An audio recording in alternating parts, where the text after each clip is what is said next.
Please take your seats. Our program is about to begin.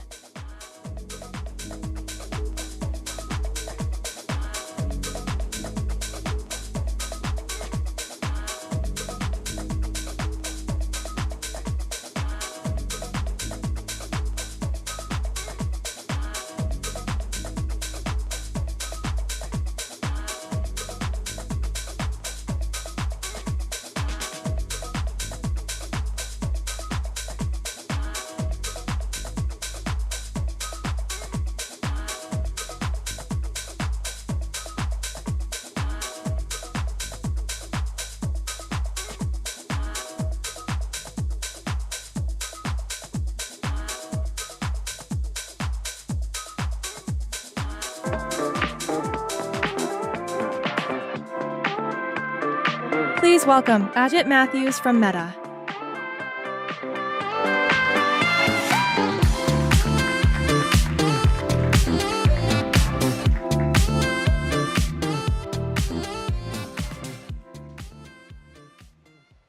All right.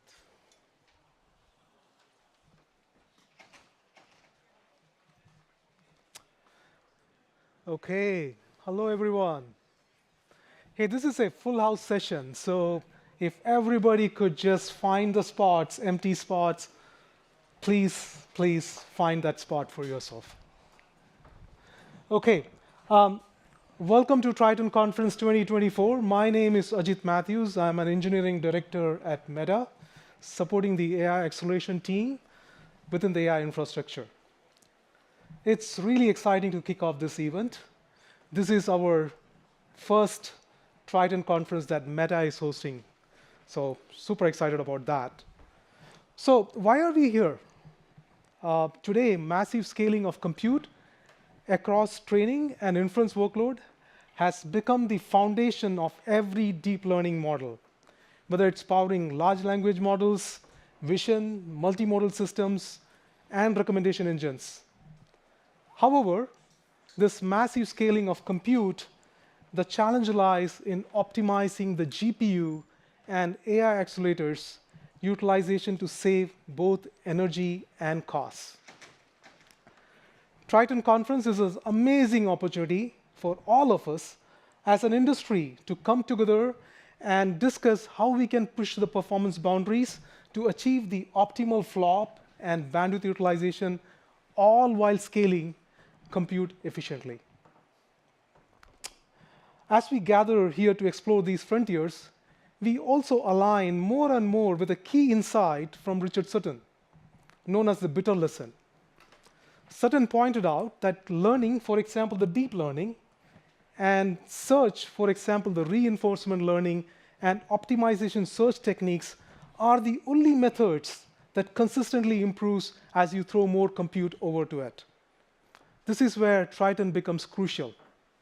Triton enables AI engineers to design and optimize custom deep learning kernels, allow us to utilize the compute resources available, and at the same time, helping ML developers move fast and maintain agility as we scale efficiently across modern hardware. We have structured this conference as a true developer conference with a tutorial session, which wrapped up earlier in the day. Hopefully, everybody enjoyed that session. I know it was a packed session, but it was a great session, is what I was told. So we have an exciting lineup ahead. We will have talks focusing on Triton OSS backends with speakers from AMD, Intel, Meta, and OpenAI. There will also be lightning talks on Triton closed source projects, featuring speakers from Microsoft, Amazon, Qualcomm, and a joint presentation on Blackwell from NVIDIA and OpenAI. Triton follows the Unix philosophy of do one thing and do it right. For this reason, we also present complements to Triton. So we have included talks on Mosaic GPU from Google and EXO from University of Washington and MIT. So that'll be a great talk. We will wrap up with a panel of industry experts who will discuss the Triton in the context of hardware heterogeneity. They will debate how it allows them to move fast, its relationship to the microarchitecture, and where they see the industry is heading in the future. And now we have two keynote speakers to kick off the day. First, I would like to introduce Aparna Ramani. Aparna leads the data, developer, and AI infrastructure teams at Meta. Her teams are responsible for some of the largest data systems on the planet, our well-developer environments, and our AI systems and frameworks, including PyTorch. So without further ado, please welcome Aparna.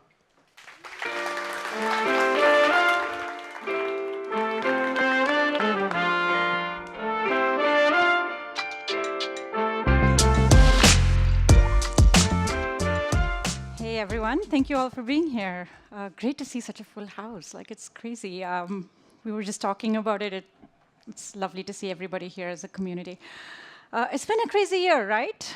AI has dominated the headlines, and I talked about this at the AI Infra at Scale event a while ago.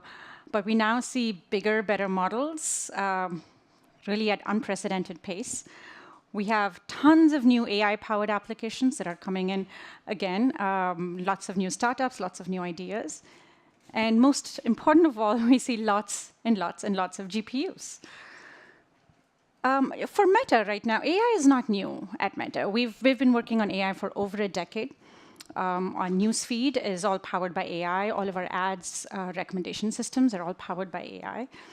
And as of 2023, really, our AI jobs only ran, like our largest job was maybe run on, I would say, about 128 A100 GPUs.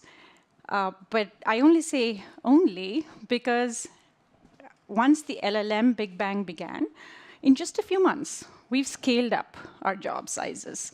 We've gone from 1,000 to 4,000 to 16,000 GPUs. That's what Llama 3 was trained on. And that continues to grow. We're also seeing similar scaling trends, by the way, on our ranking and recommendation models as well. We just think scaling is going to be a huge foundational part of our journey. And we think our journey is about 1% done.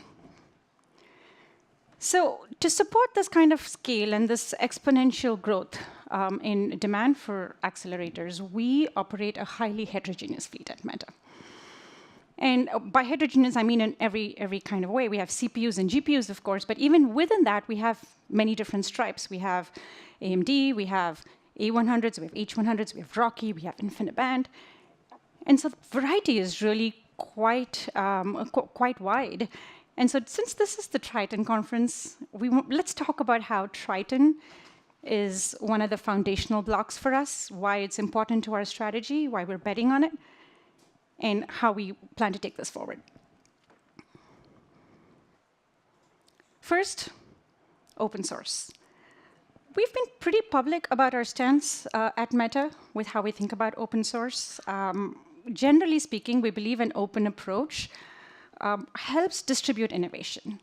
And it acts as a countervailing force for a concentration of power that might otherwise live with a few entities or maybe even just one entity.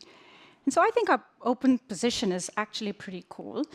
But it's not new to us. Like, the models themselves are now open source. We launched the 8 billion model in April. We launched a Llama 3 70 billion model also in April. And just in July, we launched a 4 or 5 billion parameter model, the largest open source frontier model that's out there in the industry. And it's not just about our models, though, right? We have a long history of open sourcing at Meta, going back all the way to our infrastructure. We launched the Open Compute project several years ago, where we open sourced many of our data center designs. We launched React, which is one of the most popular interfaces for a library for building user interfaces. And then closer to home, we helped launch PyTorch, which is the most popular machine learning developer framework that's out there today. So we've seen entire industries and ecosystems evolve because of our open source philosophy, and we want to continue to enhance that. So Triton fits into our broader strategy at Meta. And what's cool about Triton is it enables efficient and accessible GPU programming, and that's really important, especially when you look at the kind of heterogeneity that we're aiming for across our fleet. And so we intend to continue to building this community for Triton in collaboration with our hyperscalers, in collaboration with our silicon vendors. That's just part of our core strategy. So I've already told you that Meta's data center has diverse accelerators. But why do we need so much diversity?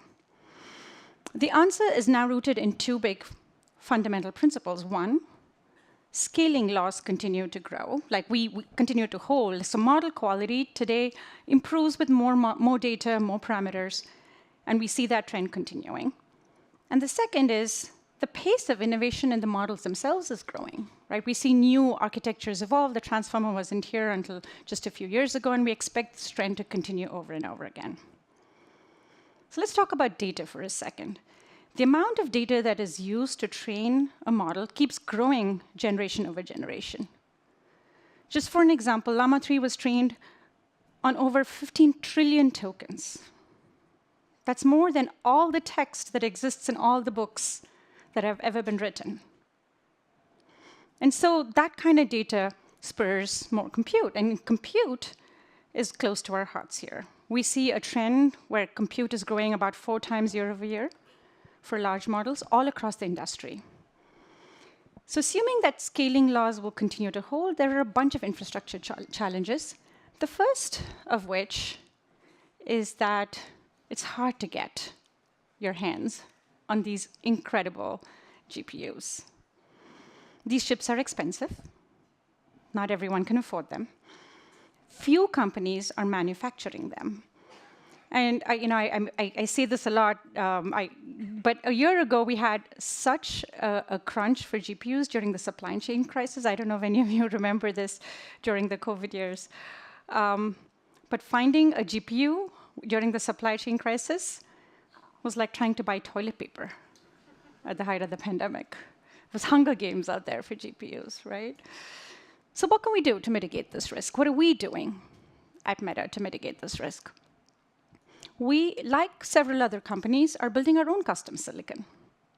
We call it MTIA, Meta's Training and Inference Accelerator. And a huge advantage to building our own silicon is that we can customize it for our workloads. And that gives us a cost benefit, and that gives us a performance benefit.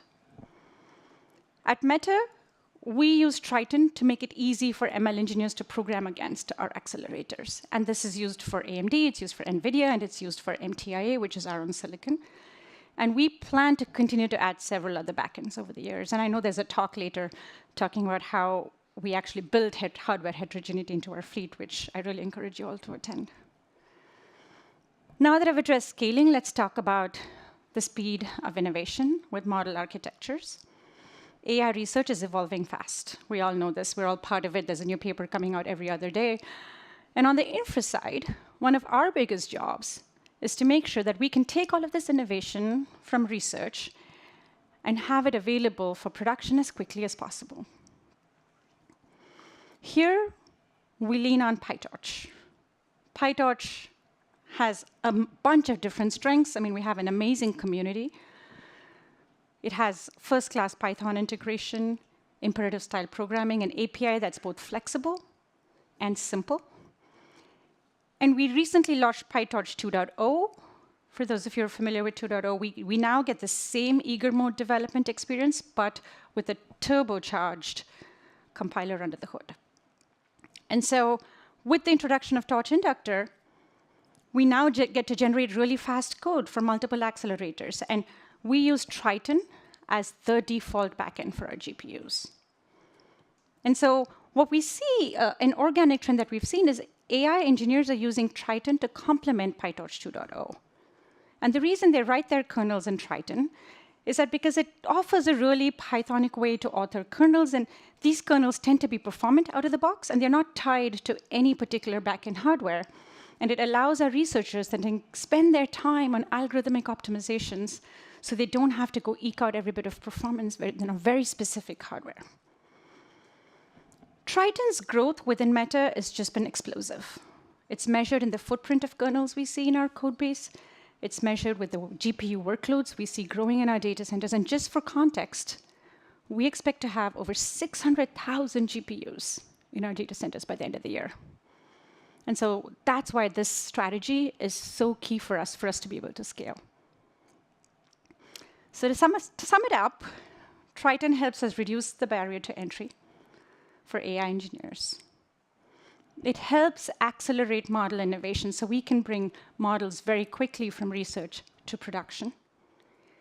And at Meta, we are betting on Triton, both for energy and cost efficiencies.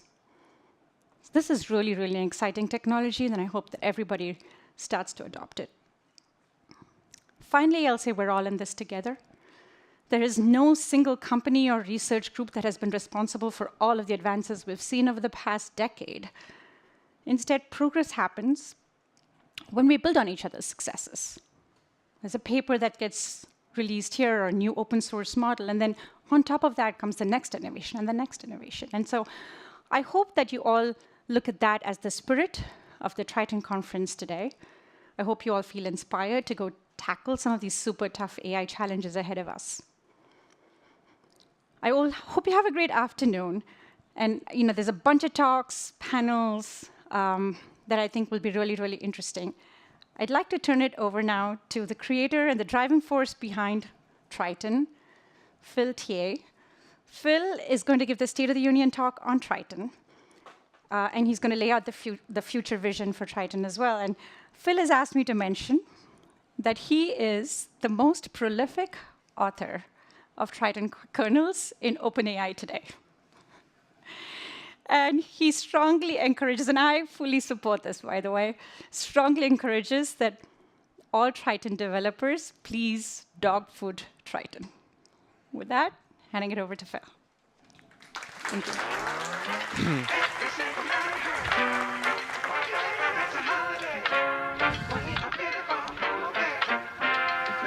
Hello, everyone. I hope you can all hear me. I'm a little bit sick today, so I apologize if I hiccup or cough, but I'll try to do the best job I can if I figure out how this thing works. OK, so I just wanted to give an update on what happened over the past year and our plans for the next year as well. So to start, last year, I'll just get right into it. So last year, I went on stage to give a keynote, and I complained for like 5 minutes about how our code base was not scalable, how like it made it very difficult for developers to write their own backends, and it also made it very difficult for developers to contribute to Triton. And this is something I think we've made a lot of progress on. So if you look at the state of things, how things were last year, like you had this this nice code generation flow that Haishan talked about this morning, and Karen too. And then if you had your own backend, because this only worked for NVIDIA, so if you had your own backend, you had to just fork it and replicate the entire thing and modify the pieces you care about. And you had to do this for every single backend you wanted to develop. So this wasn't exactly great and scalable. So one thing that we did over the past year that I'm very happy and proud of is that we re-architectured Triton to be more of an infrastructure to write GPU compiler rather than like a compiler in and of itself. So now I think the way I think of Triton now is more like you have this set of building blocks, like you have this front end that people can use, and we have a plugin interface that allows backends to hook into the front end and use their own set of passes and so on. We also have this Triton IR and Triton GPU IR dialects that were mentioned before, and they come with a set of passes and conversions to and from other dialects. And now if you want to write your own backend, it's much better because you just have to implement the particular plugin interface that we've defined. And you can implement passes and extensions for the Triton IR and Triton GPU IR dialects. And if you have your own custom IRs, you can also do that in your own third-party directory. And then you're sort of just going to use the core building block that we provide. So this is much more scalable because now you don't have to replicate the whole thing. And hopefully, you can share way more code than you could a year ago. One thing that's still not great, and I'm going to talk about it more in terms of what we want to do for the next year, is Triton GPU IR, due to the way it works, is often incompatible with many third-party hardware. So what happens in practice is people can reuse Triton IR, but often they have to fork Triton GPU IR unless they're in tree, and in that case, we can define the extensions in tree. Another thing I'm super pumped about. So last year, Last year, I really complained about a bunch of things. Another thing I complained about was like performance not always being as good as we wanted. So this is where we were last year. Like you saw, if your matrix multiplications were really, really large, but your reduction dimension was small, then you got like really, really bad performance because Triton has a good inner loop, had a good inner loop, but everything that was not an inner loop took a massive amount of time. And today we did a lot of work on that, and there's actually going to be a talk about this very topic by Pawel in the backend section, and we've managed to fix that so that now we have like just very, very good performance across the board. In fact, faster than Kublas for this particular case, which surprised us because we're not really aiming to be like the fastest possible. The one caveat is it requires like modifying the kernel source code, so you cannot just take a nice A100 matmul and running on H100 and expect this kind of performance. Another thing I really like is tooling. So Karen talked a lot about tooling this morning, so I won't spend too much time on it. But now we have a nice interpreter that can help you write your own kernels, and we also have a profiler that can help you like profile the runtime took by these kernels. And I think the reason why like I didn't push that hard to mention that I write a lot of kernels at OpenAI, but I think the reason why I think it's important to mention is because these are really tools that have helped very significantly accelerate my own productivity as a Triton user at OpenAI. There's bugs that would have taken me like weeks to debug before, and now I can just set a breakpoint in like my attention kernel and look at the tensors and figure out I have an algorithm bug somewhere, and it's great. Spend an afternoon on it instead. And Proton is also good because I think it's allowed us to write much better regression testing, because then you can, for example, you can imagine like defining a neural network forward pass and then running it through Proton, and then you can see the breakdown of all the kernels that ran and their runtime, and then you can just compare that again against a reference to see if you've decreased performance in CI, and that's pretty good and pretty well integrated. Another thing I was like super unhappy about last year is code complexity. So the total number of lines of code, there was like this very, very big bump that you can see between 2023 and 2024. And this was like a very steep slope for a single year. And this didn't really bode well for how Triton would scale. So what we've done is we've tried to make the code base more modular so that different parts could reuse more components and could be developed on independently. So this has led to like a substantial, like there's a very big dip in total lines of code and backend lines of code. And this dip has been like moved to like third-party backends that can be developed pretty independently from core infrastructure. And finally, I think the community also like has been like getting bigger and bigger, as we can see in this very, very big room today, which by the way, I'm super grateful and thank a lot to Meta for organizing that. It's crazy and surreal to see like so many people attending this event. But yeah, the number of developers has grown a lot, and it's yeah, it's amazing. Yeah, and the plot I forgot to mention, but it's the number of active contributors over the 60 days rolling window. In terms of what will happen next year, so I mentioned how the portability story was like not too great because Triton GPU-IR is still very in-tree specific. So it started very NVIDIA specific, then we put like AMD in-tree, and now it's NVIDIA and AMD specific. And so if other people want to develop their own backend, they sort of have to fork the whole dialect and modify components of it, and then rebasing against the main branch is a giant nightmare. So we have like one solution to that, which is linear layouts. So linear layouts are a new framework that we've developed, that we've been developing. It was suggested by an amazing colleague of mine at OpenAI called Adam Goucher, who's in the audience, and I'm very grateful. And he's also a Triton power user. Yeah, essentially the goal is to have a single interface for all the layouts that we've seen in the wild over the past few years working on Triton.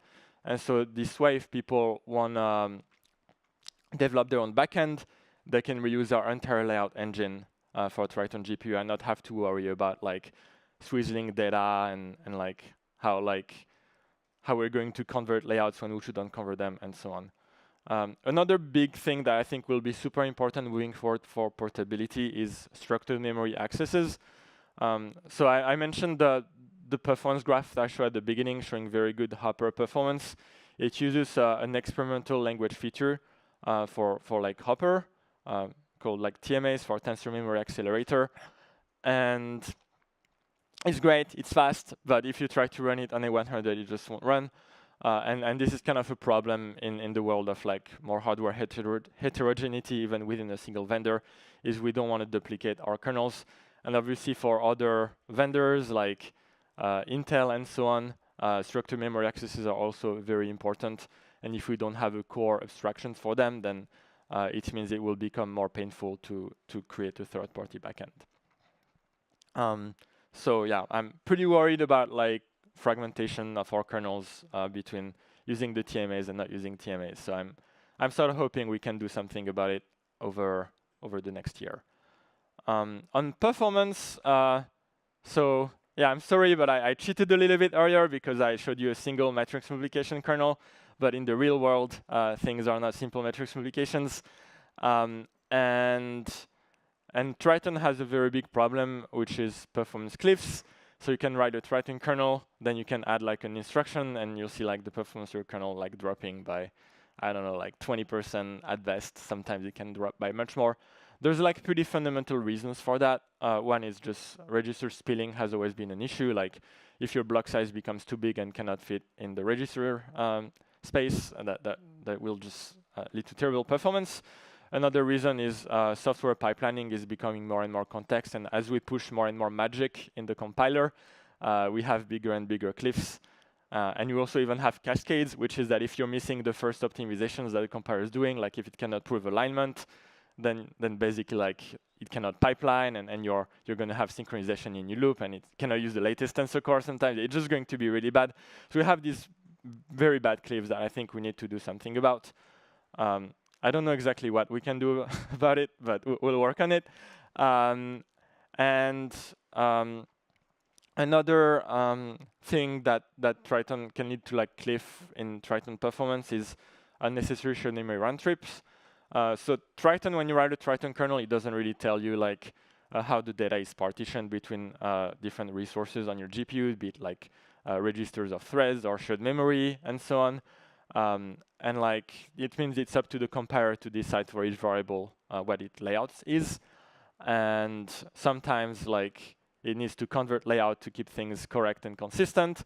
And this can lead to like very bad performance. So if you look at tl.sort, which by the way, tl.sort is a very nice piece of code that Adam, I mentioned earlier, also wrote. Full credit to him, but a year ago, I didn't even know we could sort in Triton, and it turns out that you can without a custom instruction, but it's not very efficient yet. And we think linear layout might be able to help there, to help the compiler do a better job at figuring out which layout should be used when. And finally, another thing I mentioned is if you want to use like the latest NVIDIA hardware as efficiently as possible, you need to use a technique called warp utilization, which is very incompatible with the Triton programming model. I'm sure Adam will talk more about it in his Mosaic GPU talk. But if you want to do things like flash instruction 3, then you need techniques like that. And we haven't quite sorted out how this will be handled by the compiler. Yeah, and tooling, also things that were like mentioned briefly by Karen earlier. But I think one thing very important for next year, and that won't take care of cliffs entirely, but at least that will help developers do something about them, is the compiler knows usually when it cannot do a good job. It's like, oh, I cannot prove alignment on this variable. It would be good if it let the user know, so then the user can like try to like at least work around it by forcing telling the compiler the alignment of this variable is like 16 or something. Another thing that would be very good is runtime sanitizers. So as a Triton user, it's very annoying to me when I have like an integer overflow, for example, and I don't know where it comes from, and there's no way to tell, and sometimes you get like an illegal address because you read out of bounds in memory. The other day I got like an invalid instruction because I was overriding like the instruction memory, which is like very confusing. So if we had like some sanitizers for undefined behavior and memory accesses, that would be also good, and we're working on this. And finally, I think that there's like one place where we could make our code complexity lower, and we have a big software pipeliner coming up, which is going to be a collaboration between OpenAI and Meta, and the goal here is really to be able to have more software pipelining schedules without duplicating our entire software pipelining infrastructure. So for example, if you want to do like flash detection, you might need a new schedule, and you might not want to reuse the matrix multiplication one. Yeah, and finally, one note about community is I know like the core developers don't do the best job at supporting Triton users. We don't really have a ton of bandwidth because we're just so hands-on on feature development. So if you see that we have a Slack, but it's mostly empty because a lot of the communication is happening in private channels that we have with partners. We typically review the pull requests, but our bar is pretty high. Yeah, so just one tiny call to action while I have you all here, but I think it would be really great if like the users of Triton could like help each other out and try to nurture like a community that would be like self-sustainable. So I encourage you to join the CUDA mode Discord if you're not on there already. They have a Triton channel that you can use to ask questions and get other people in the community answer you. And also we encourage people to submit PRs that improve documentation. It's something that we haven't had like a lot of times to do, but we always welcome like very big improvements in documentation. Yeah, so I want to thank you all again for being here. It's very, very surreal for me to stand here in front of so many people.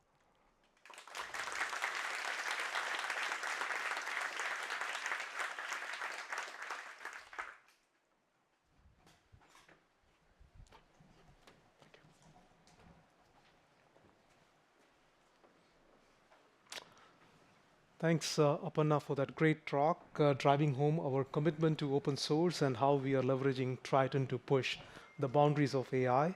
And big thanks to Phil for that inspiring talk on the long-term technical vision. The portability and the code complexity thing that you talked about is something that my team deals with on a day-to-day basis. So great to see that roadmap that you have created. Really appreciate that. I'm a manager too, so eventually I'm responsible.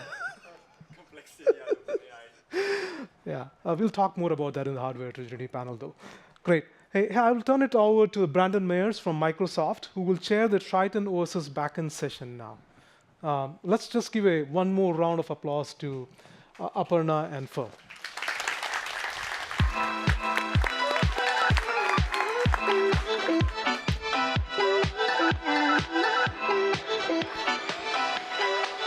Thank you, Ajit. Good afternoon, everyone.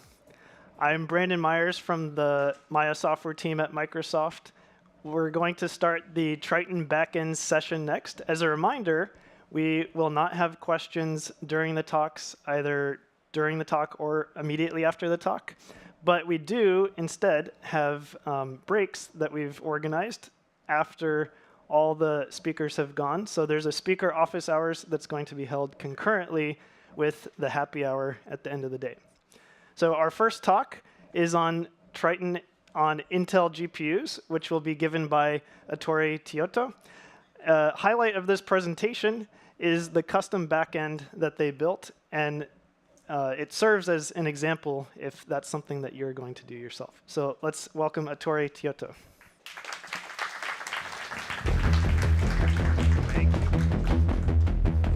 Thank you. I want to start to say super inspiring talk from Phil, because what he's talking about, we actually lived it fully when we created a Triton backend for Intel GPUs. So today the talk is about our experience in building a custom backend for Triton. The agenda today is I'm going to talk about a little bit very high level the backend architecture and how we structure our backend to exploit as much of the work that OpenAI is doing upstream. I'm going to present some functional results that we have on several different Intel GPUs. and talk a little bit about the integration with PyTorch or our backend. We are looking for, optimal performance, so I will introduce a little bit the hardware features that are key to obtain performance in our GPU. I'll show some performance results, and then perhaps very importantly, some of the challenges that we have encountered to get the performance of the GPU. So we used to have a Triton backend in Intel that generates SPIR-V directly, and we changed our design to generate LLVM-IR instead of SPIR-V. And then, our low-level backend is still, the input language for the low-level backend is still SPIR-V, and so we still have to essentially translate the LLVM-IR to SPIR-V. To do that, we use the same tool that we use for our SQL compiler, so that's very stable, and it gave us very good performance. Because of the structure of the backend, and thanks to the work that OpenAI has done to reorganize the entire third-party backends, we've been able to use most of the transformation in the Triton IR and even some of the Triton GPU IR with some customization here and there. And we have chosen to specialize some of our passes by creating an MLIR dialect, Triton Intel GPU IR, which is similar to what NVIDIA has done to customize their own operation. And I think that's the right direction to try to push, vendor-specific optimization down to the correct level to a specialized MLIR dialect. We generate LLVM-IR, and instead of generating line assembly, PTX in the case of NVIDIA, we decided to create a MLIR dialect, which we call Triton Gen IR. Essentially what it does, it gives us a way to abstract the feature of the hardware by generating intrinsics and also specify the exact memory semantics of each of the operations that we generate for the backend, which then in turn give the LLVM high-level optimizer a better chance to understand what's going on and then do optimization at that level. Functional results. So we are running on pretty much all the Intel GPUs that are present, and we're starting also to run into future Intel GPUs. So we have excellent results, approaching 99% on the Intel Data Center GPU Max, which is also known as Ponte Vecchio or PVC GPUs, and the upcoming Intel Lunar Lake, which is a consumer-specific GPU. We have been able to adapt all the core test, end-to-end PyTorch test that OpenAI runs and run them all on our architecture. We have shipped support for Intel GPU through Triton in PyTorch 2.4. And that's, I linked here a blog written by our colleagues that works on PyTorch on how to exploit that. And we're also running all the key PyTorch bench, Torch bench, Hugging Face, and the team models with results that are basically on par with upstream. So the quality, the functional quality of the port is really high. For hardware feature exploitation, we our XC core has 8 vector unit and also more importantly has 8 XMX unit, which are basically a systolic array implementation capable of performing high efficient matrix multiplication. And so to get good performance for certain Triton operator, in particular the dot operator, we do what is done on NVIDIA or also AMD, except that we have to exploit our own implementation through our own DPass instruction, which stands for dot product and accumulates systolic hardware instruction. One quirk here is that to get good performance for this operation, we also need to load the operand of the dot operation efficiently from global memory. And to that, our hardware has specialized hardware instructions to the read instructions, which we will see later. He has the prefetch capability and the load capability, and we'll see later how that is really important to get good performance. Talking about using software pipeline passes for that have been created upstream by OpenAI, this is an example.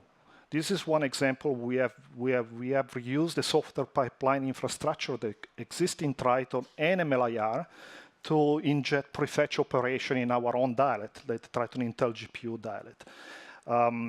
the idea is very simple. You have a loop and you want to, the loop is doing some load operations and you want to actually prefetch the load into cache ahead of the loop. So before the loop, you're going to inject some prefetch instructions and you can prefetch as many iterations ahead of the loop as you want. And this is totally customizable by the Triton Auto Tuner.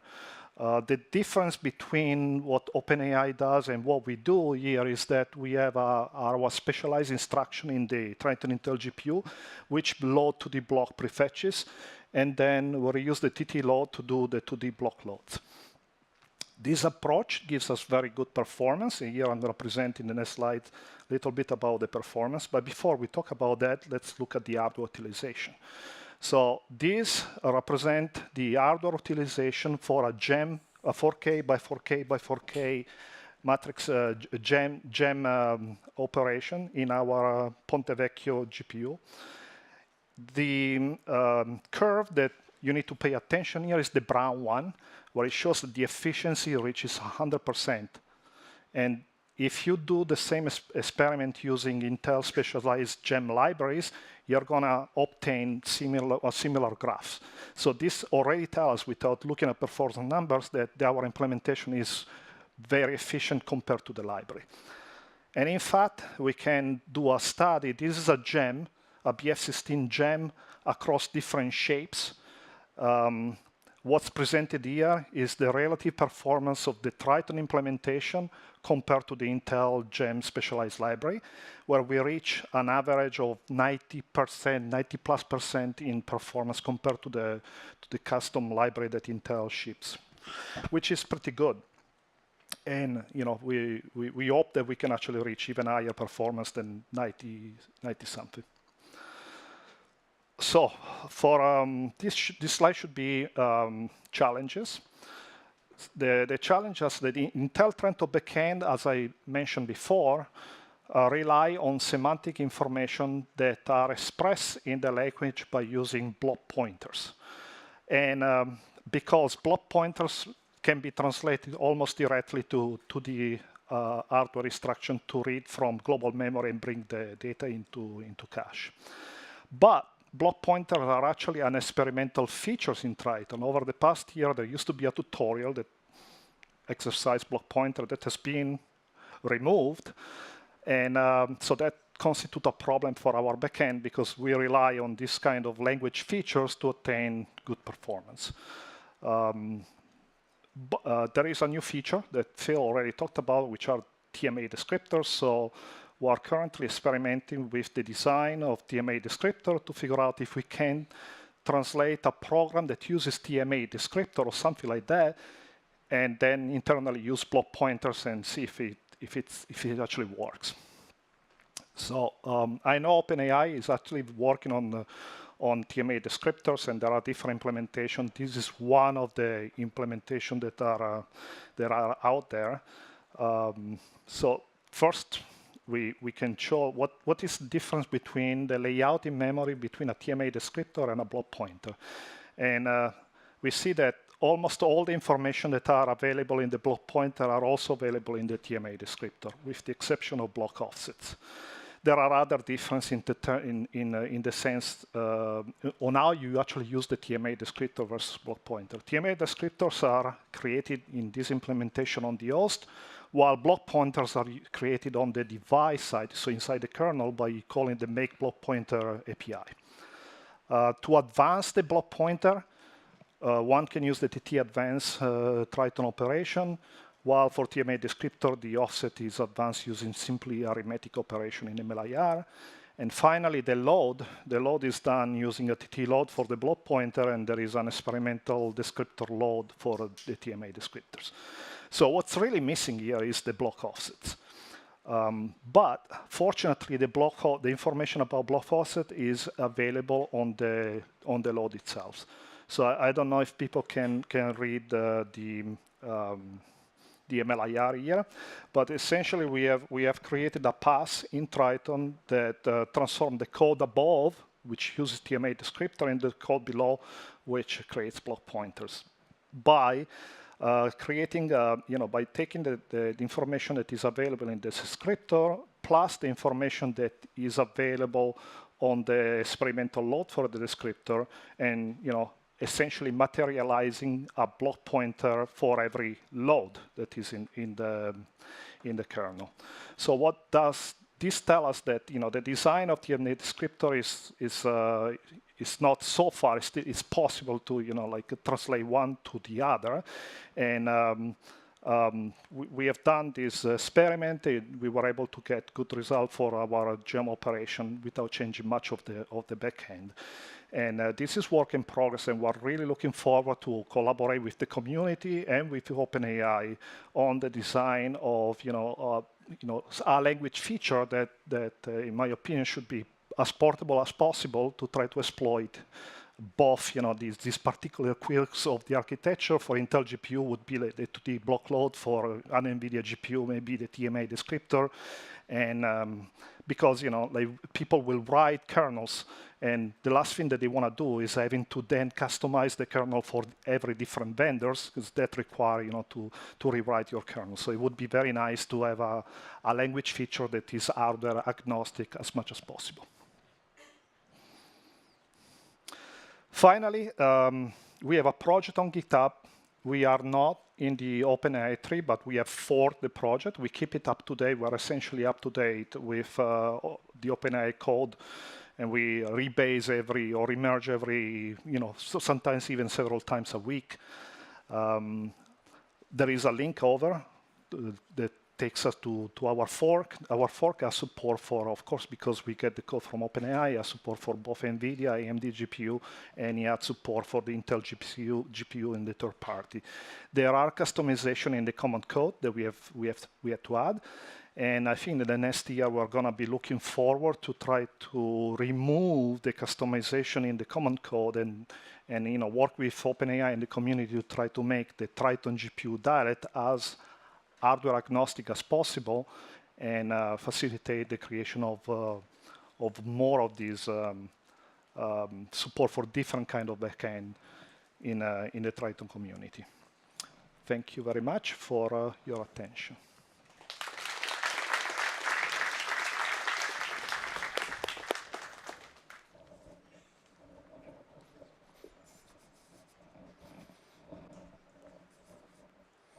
Thank you, Ettore, for that wonderful talk. So our next talk is on AMD GPUs and will be presented by Zhang and Lixun Zhang. This talk shows off some very clever optimization techniques around chiplets and also instruction scheduling around L1 and global memory. So let's welcome them on stage. Thank you. Thank you, everyone. It's a really great opportunity for us to be standing here to present some of the awesome work done by the AMD Triton team. And this talk is structured roughly in 2 components, which I will cover some of the major features we have been able to add in the past year or so, and also talk a little bit about the things we are going to work on in the next phase. And due to that, the performance we are able to achieve for Mathews and attention.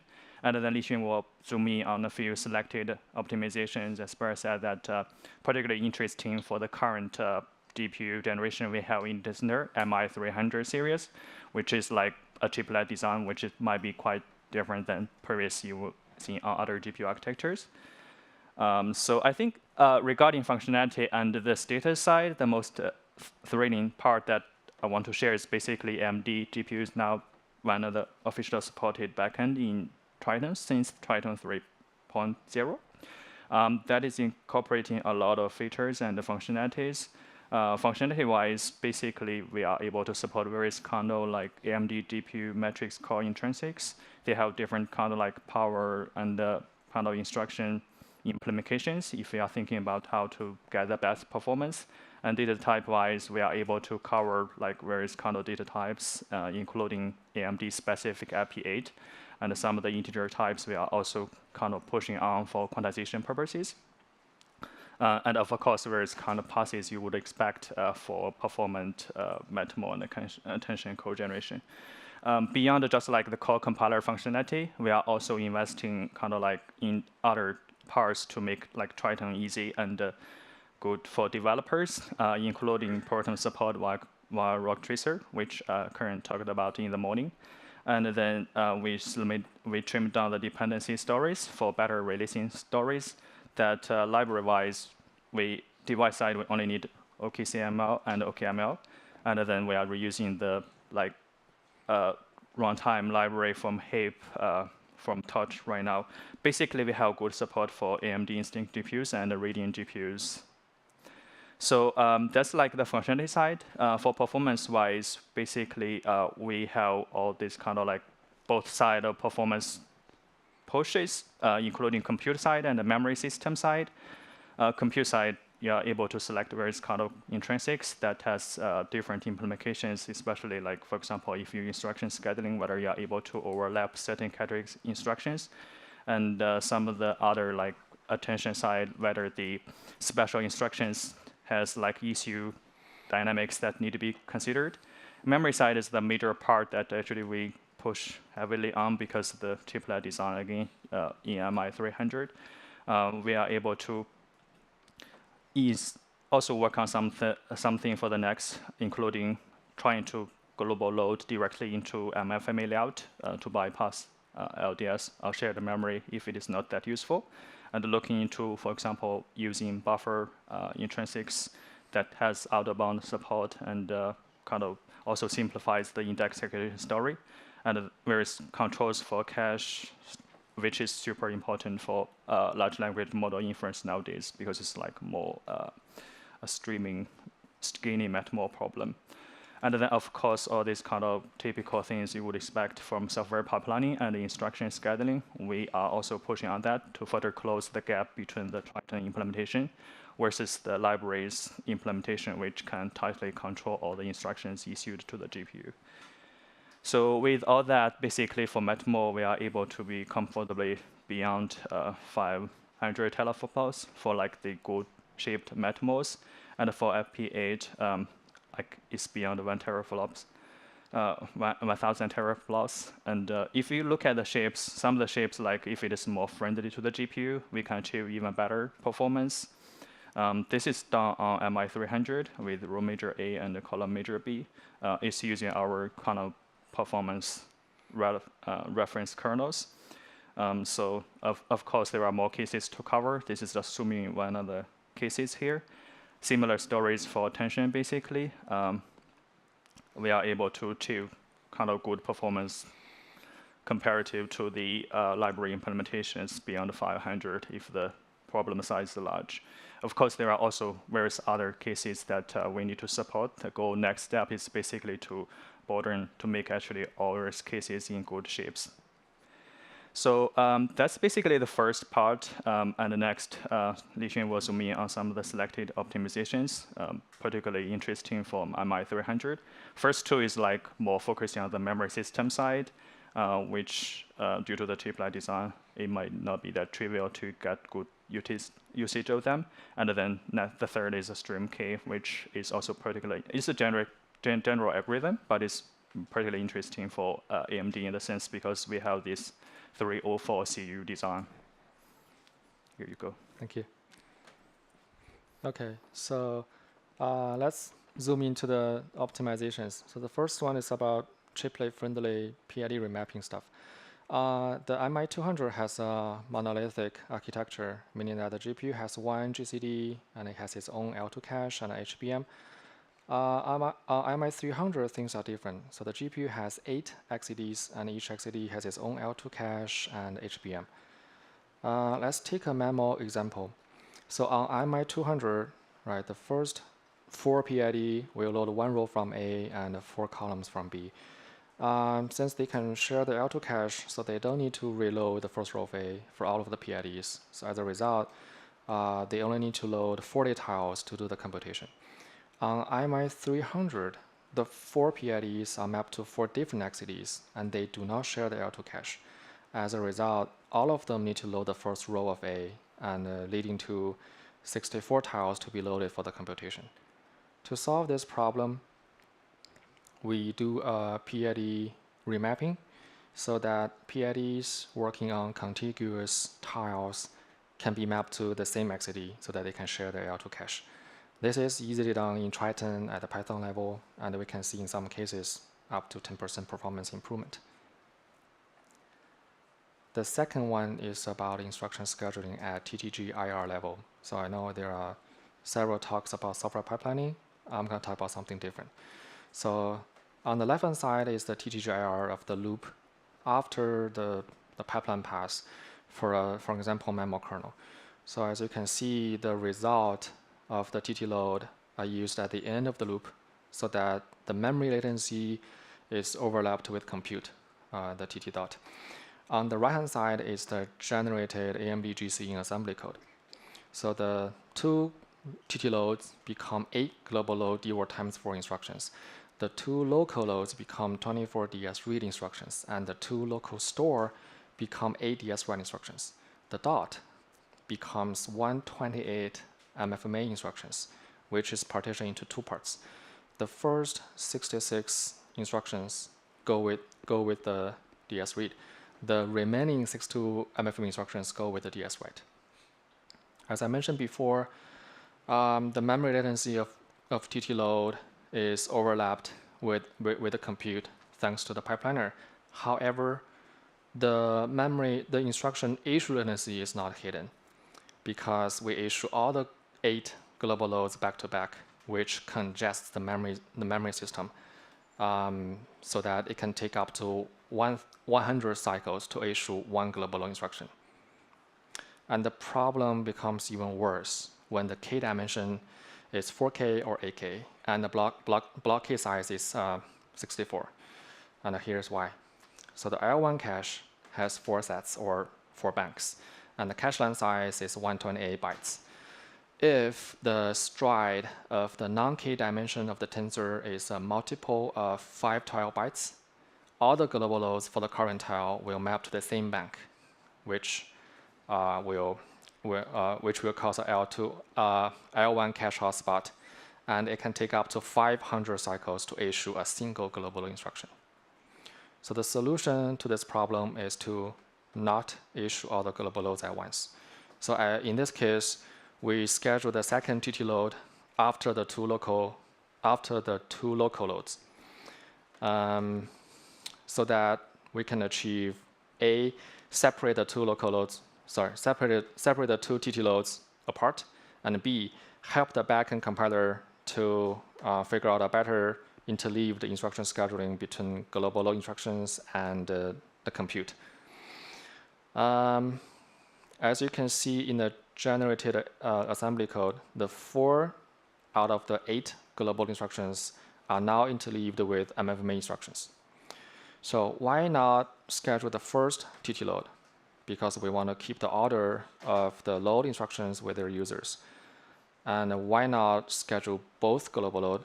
Because if we do so today, the backend scheduler will put all 8 global loads very close to the second barrier in the assembly code, which means there is not enough compute to hide the memory latency before the DS write, which is the user of the global load.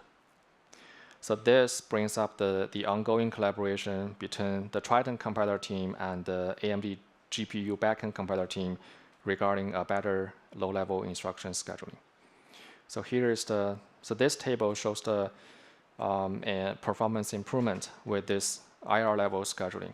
We can get about 20% improvement when K equals to 4K and 8K, which corresponds to the scenario where the L1 cache hotspot happens.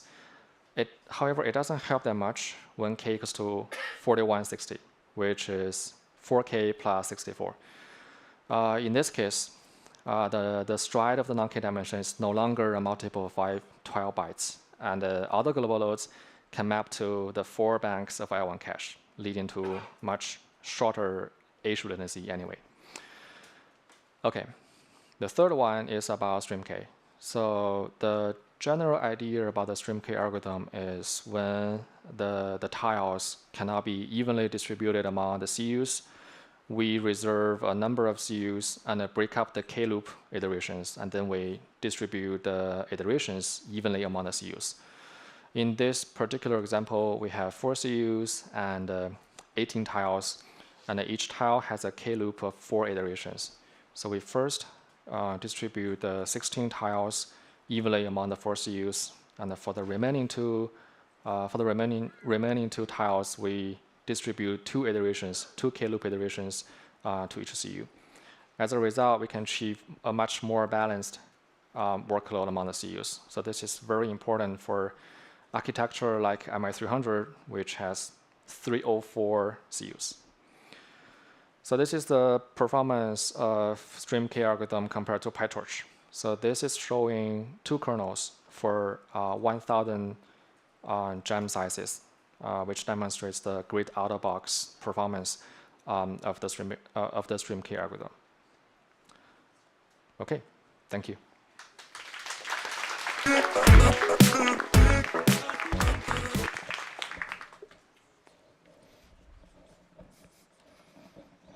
Thanks, Lei and Lixun, for sharing your optimization efforts.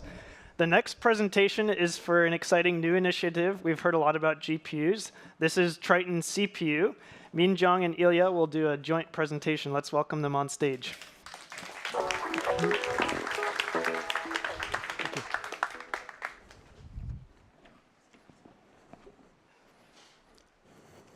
Hello, everyone. This is Minjang from the MAIA. And Ilya with the Intel, we are going to present Triton CPU work. All right, the quick agenda is that I will go into overview of our approach, and I will going to present some JMV optimization on our architecture. Ilya will do deep dive on x86 with our tutorial example, and he will close our talk. OK, so why Triton CPU? So first of all, many people want to run the Triton on their laptop without any NVIDIA or AMD GPU. So we do have now the interpreter, but still, it'll be very good if we have a very decent perf on the CPU. The MAIA also has a pretty strong internal demands for the Triton CPU. So it's not surprising that you know that the many inference workload is good for the CPU, especially for the small batch size. So this is where the Triton CPU can make sense. We also have the PyTorch for Edge, which is for the phone, and the kernel writer for the phone side. So we want to spend only 20% of our efforts, but we want to achieve the 80% of the against to the vendor highly optimized code. So we do have also strong demands. Based on the demands, so Intel and the MAIA, we started this Triton CPU project as a fork early this year. Our goal of this year is the feature completeness. I mean, the perf is also still important, but the first major goal should be our feature completeness. All right, so let's just switch the gear from the GPU to CPU. So many of them probably know very well, but I want to remind basically CPU execution model. In CPU, everybody knows that, so we want to exploit the multi-core from the thread level parallelism plus the SIMD superworld parallelism. This is a very simple example for the vector additions. So we have a size of 511 elements, a little less than the 512 to show the mask. Say that we have block size of 128. So in this case, as you know, there will be 4 Triton program, Triton program ID from the 0 to 3. Because we are using the CPU and the SIMD at the same time, the vector is divided into the 4 pieces, and each PID will be mapped to each CPU thread. And suppose if you have 2 cores, then the PIDs will be executed in each core. So this is basically our the CPU execution model for the Triton. So based on this, our execution model, it is very important to how to effectively, easily exploit our SIMD architecture. So our first approach in the Triton CPU is using the vector MLIR dialect. So in MLIR, there are a ton of the stock dialects are already there. So we are using the vector to get help from the major operations like a reduction or the matrix the multiplications. So in our first step of the compiler is lowering to our TTIR the types and the ops to the vector dialect and the matching its operations. Once we get the LLVM IR, the backend, the LLVM backend, and also auto vectorizer can generate either AVX512 for the Intel or the AMD, or the Neon. So that's pretty much automatically done. That doesn't mean that we only use the LLVM backend, but we can also generate the hand-vectorized code for the special cases. So I will show very interesting example using the BF16 cases for the ARM. To use the multi-core, at this time, so we are using the OpenMP based with the very simple status scheduling to minimize the scheduling overhead. Okay, so here is our quick overview of the compiler. I mean, when it comes to compiler, it means that our actual program code under the CPU backend compiler.py. So you will see 6 major steps right now. The first step is pretty much the same with the GPU, the make TTIR. So we get the TTIR from our AST, then this step, so we do some high-level optimization for the TTIR. Here, the next step is the where interesting things are happening, and we are lowering to the TTIR to Triton CPU IR. So that's where we are lowering to our TTIR to the vector dialect. Unlike a GPU, we also introduced the interesting stage. It's called the target-specific TTCIR. So where we can do something like AVX512 or some BF type or the Neon, whatever specialized things that can happen. Then, so we are lowering to the LLVM IR. That's pretty much similar to the GPU side. Once we get the LLVM IR, then the later is pretty much using the general LLVM compilation steps. So we are statically compiled to .asm. So this is just a text file so that we can easily debug. And this .asm also getting compiled into the .so, which can be also cacheable. So once you make the .so, then the actual execution is also similar to the GPU side. So we need to create our CPU driver. Then we also have the OpenMP-based launcher. So then the Doge launcher is taking the .so and extracting the kernel pointer and do the execution. Okay, so here is the very simple, again, vector addition, very simple example. So it's an overview of each IR artifact. So TTIR, now you get some pretty much now comfortable. So we have the pointer arithmetic followed by the load. TTCIR, as you can see, so we are lowering to the vector MLIR. So %8, you can see that the vector that masks the load. So that's our job to the lowering step. But there is some funny story when it comes to handling the pointers or something. So we need to introduce some interesting, like a Triton CPU, the pointer to memref, another dialect in the MLIR. That is for the vector dialect. So this is what we get. Then we can get the pretty interesting like LLVM IR. So it's intrinsic. So LLVM supports already the intrinsic for the mask, the load, and store. So here, the mask, the load, it's taking 128 of the floating pointer. So that's a pretty big the vector size. Okay, that's the job of our Triton compiler.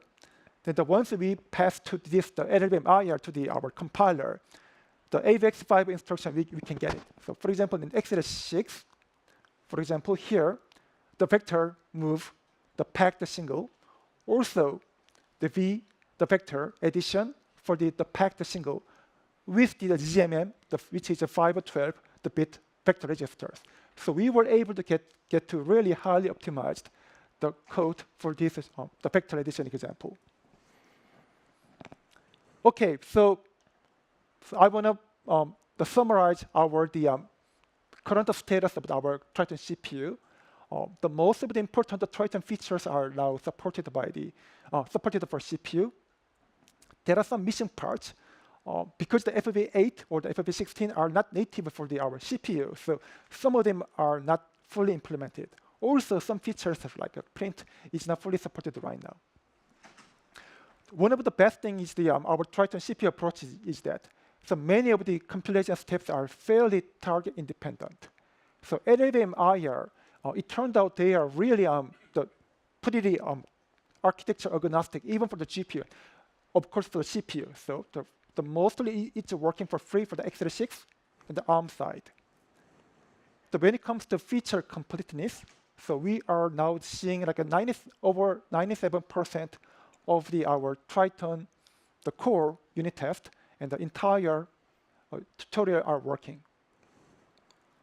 We also hooked our Triton CPU as the back end of our torch inductor. And when it comes to here, then we can expand the testing coverage. So at this time, it's something is pretty good, something is lower. That is because most of the time, the compilation is too long at this time. So we will address in the future. I mean, one of the biggest challenges we have. But so we can also seeing some decent amount of testing coverage. Okay, so I'm going to present on some interesting GenV optimization. So the GenV here, the matrix, the vector cases. On PyTorch Edge, in a mobile devices, GenV is also important, but actually the GenV is more interesting for the phone or the ARM side. In a GenV, so we don't use the dot operator. The pattern is here basically reduction followed by element-wise multiplications. So here is the core part of the GenV computations. So we enabled the fast math optimizations so they can relax the associativity for when it comes to reductions. Then LLVM IR is pretty highly optimized, generating pretty highly optimized code. As you can see here, the vector reduce and fuse them add. So, and that this can be also converted to the fuse the multiply add code. So at the moment, yeah, that's also pretty highly fast on x86. But when it comes to ARM and also taking another precision BF16, so we can do it better. By default, a reduction operation in the TTIR is converted to vector MLIR. So there is a multi-dimensional reduction are supported by the vector MLIR. Then it goes to machine-independent intrinsic, as we previously saw that. But when it comes to BF16 on the ARM architecture, we can use BF dot operation. So that's a special instruction for the ARM.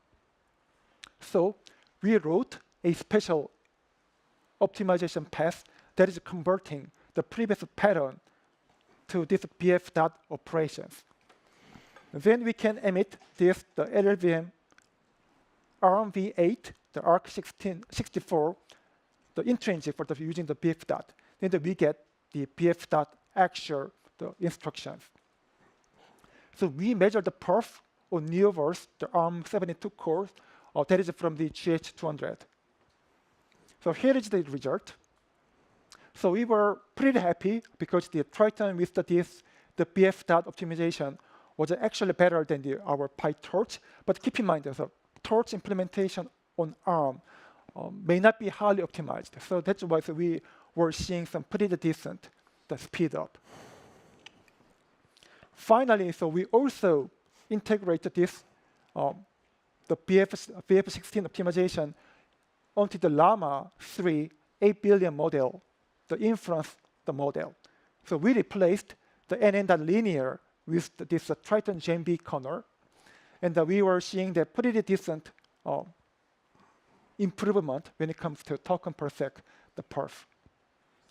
All right, so this is my part, and Ilya can take the later. Thank you. Hi, everyone. I'll show you a few performance cases for Triton CPU on x86 platform. Unfortunately, I have just a couple of minutes, so I'll go fast. Right now, in our backend, we mostly rely on LLVM for optimizations, so we added just a couple of passes to utilize vectorized math libraries and optimize masked operation in tiled loops. So let's look at the first example. This is the first tutorial. We see that Triton CPU here is behind Torch in performance, and partially this happens because we have Triton kernel call dispatch overhead. We are not interested in it while trying to evaluate the quality of the generated kernel, so I will ignore it. And this is how it actually looks.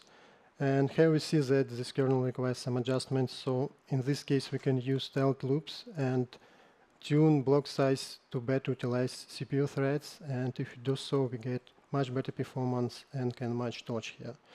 The next one is softmax kernel. Again, here performance is unstable. This is because this is original kernel written for GPU, and to adjust it for CPU, we can use tiling and tune block size. So by doing so, we match Torch, which uses optimized C++ kernel.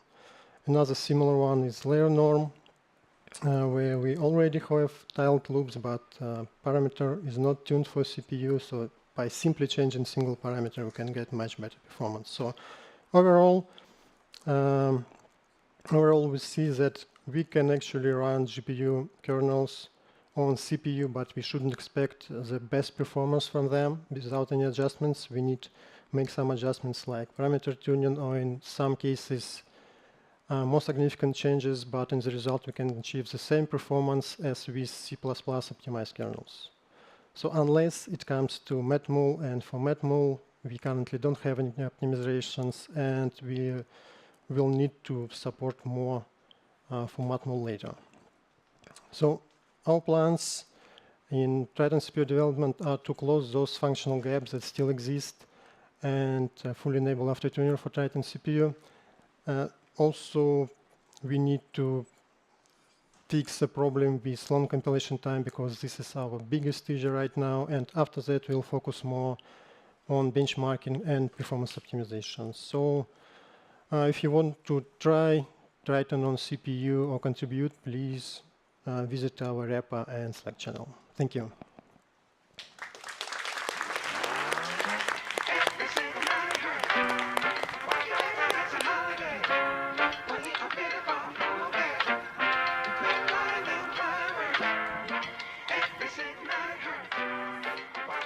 Thank you, Minjang and Ilya. It's exciting that Triton CPU looks so promising.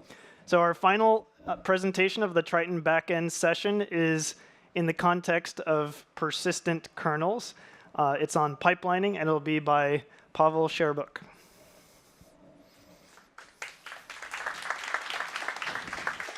Thank you.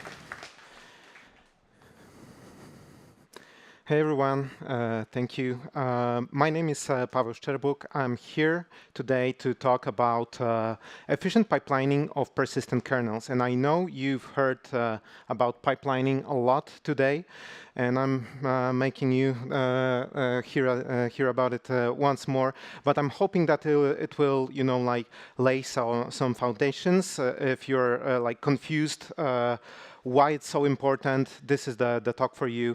I will talk about this first, then I will cover persistent kernels to finally see how bring those two concepts together and why would you want to do it. I promise to show some nice performance charts at the end of it, so please stick around if you like squeezing out flops. And a huge asterisk, we are time constrained, so I will be simplifying at times. That means all the time. There is much more interesting stuff to talk about, so don't hesitate to hit me up after the talk. We have a lot to unpack, so for anyone watching this on YouTube on 1.5x speed, I suggest slowing down back to 1. All right, so software pipelining. I know many people have misconceptions about it, and certainly I had when I first started working in this area, so let me take a moment to set this straight. Software pipelining is not about loop unrolling. What is it then? So let's look at this laughably simplified version of your favorite software primitive, matmul loop. You go over your k-dimension loading tiles of input matrices from the global memory and calculating the dot product to finally store the accumulated result back. Obviously, you can multiply something that you haven't loaded from the memory yet. So in the most naive form, you loop show this kind of dependency. First, you load your tensors, then you calculate your dot product, rinse and repeat. This is far from being efficient. Both memory bandwidth and compute are idle some of the time. It would be great if we could do something like this instead. Overlap the dot product with the memory load. We got rid of some of the bubbles, and our graph got shorter. Thus, proof by PowerPoint, this is more efficient. In this picture, the vertical lines represent different loop iterations. When you look at it like this, you can see that what we need to do is to execute operations logically belonging to different iterations in the same loop iteration. For example, the dot product from the blue iteration iterates in parallel with the load from yellow iteration. Okay, so let's think about this more abstractly. Your loop code is usually composed of sequence of operations that depend on each other, like the dot product depends on the load. You then execute this sequence of operations multiple times depending on your loop count. Each subsequent operation in the iteration needs to wait for the one before it. As long as you don't have dependencies between the loop iterations, well, you can have some, but let's not overcomplicate it for now, and your hardware allows for some degree of asynchronicity, you can do something like this. Shift your operations between the iterations of the loop. So you're no longer waiting for the operation that is directly preceding you, rather for the one that was issued an iteration before. More formally, different colors here correspond to different stages. Operations from stage 1 will execute one iteration before stage n+1. You might have noticed that after skewing our loop like that, there are those two pieces at the beginning and at the end where not all of the code is being executed. We call them prologue and epilogue, and they're the cause of most of the headaches we will be talking about today. During prologue, you fill your pipeline populating subsequent stages with data. During epilogue, you drain it, using the data produced in the steady state of the main loop. One thing to notice here is that the prologue and epilogue will be longer the more stages you are using. This means that ideally, you want the number of iterations significantly higher than the number of stages. There are multiple ways of handling the prologue and the epilogue. You can peel them out of the loop. This means that your loop is getting shorter by a number dependent on the number of stages. Here, we started with 5 iterations, and after the peeling, we only have 3 sandwiched between prologue and epilogue. You can keep one of the epilogue or the prologue in the loop body and just predicate the operations in some way, so they won't be executed when the pipeline is not full. This has the advantage of not changing the number of loop iterations. Finally, you can predicate both of them, but then you would need to actually increase your number of iterations. There's one more very important and interesting thing. You can have more stages than operations that you want to distribute between them. In this example, we have 3 stages, and only 2 of them are populated with operations, with stage 1 being effectively empty. With this, you can make your dependencies longer, helping to hide latency of very long operations.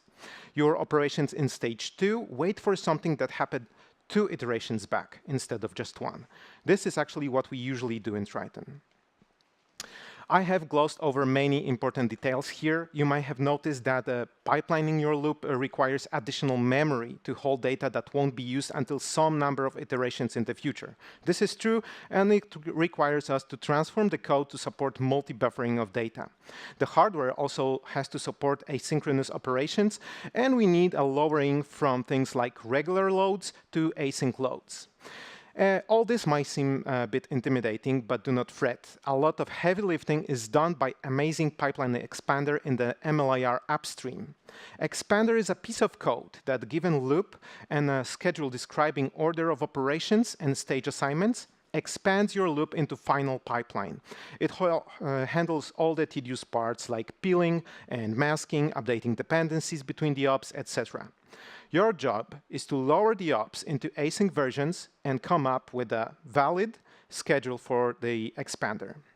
Okay, so this covers the basics of software pipelining. With this knowledge, we can move to the topic of persistent kernels and see how we can leverage pipelining in this domain. All right, so what are persistent kernels? You have your output matrix that you're going to calculate, and your hardware with certain amount of execution units, streaming multiprocessors, what have you.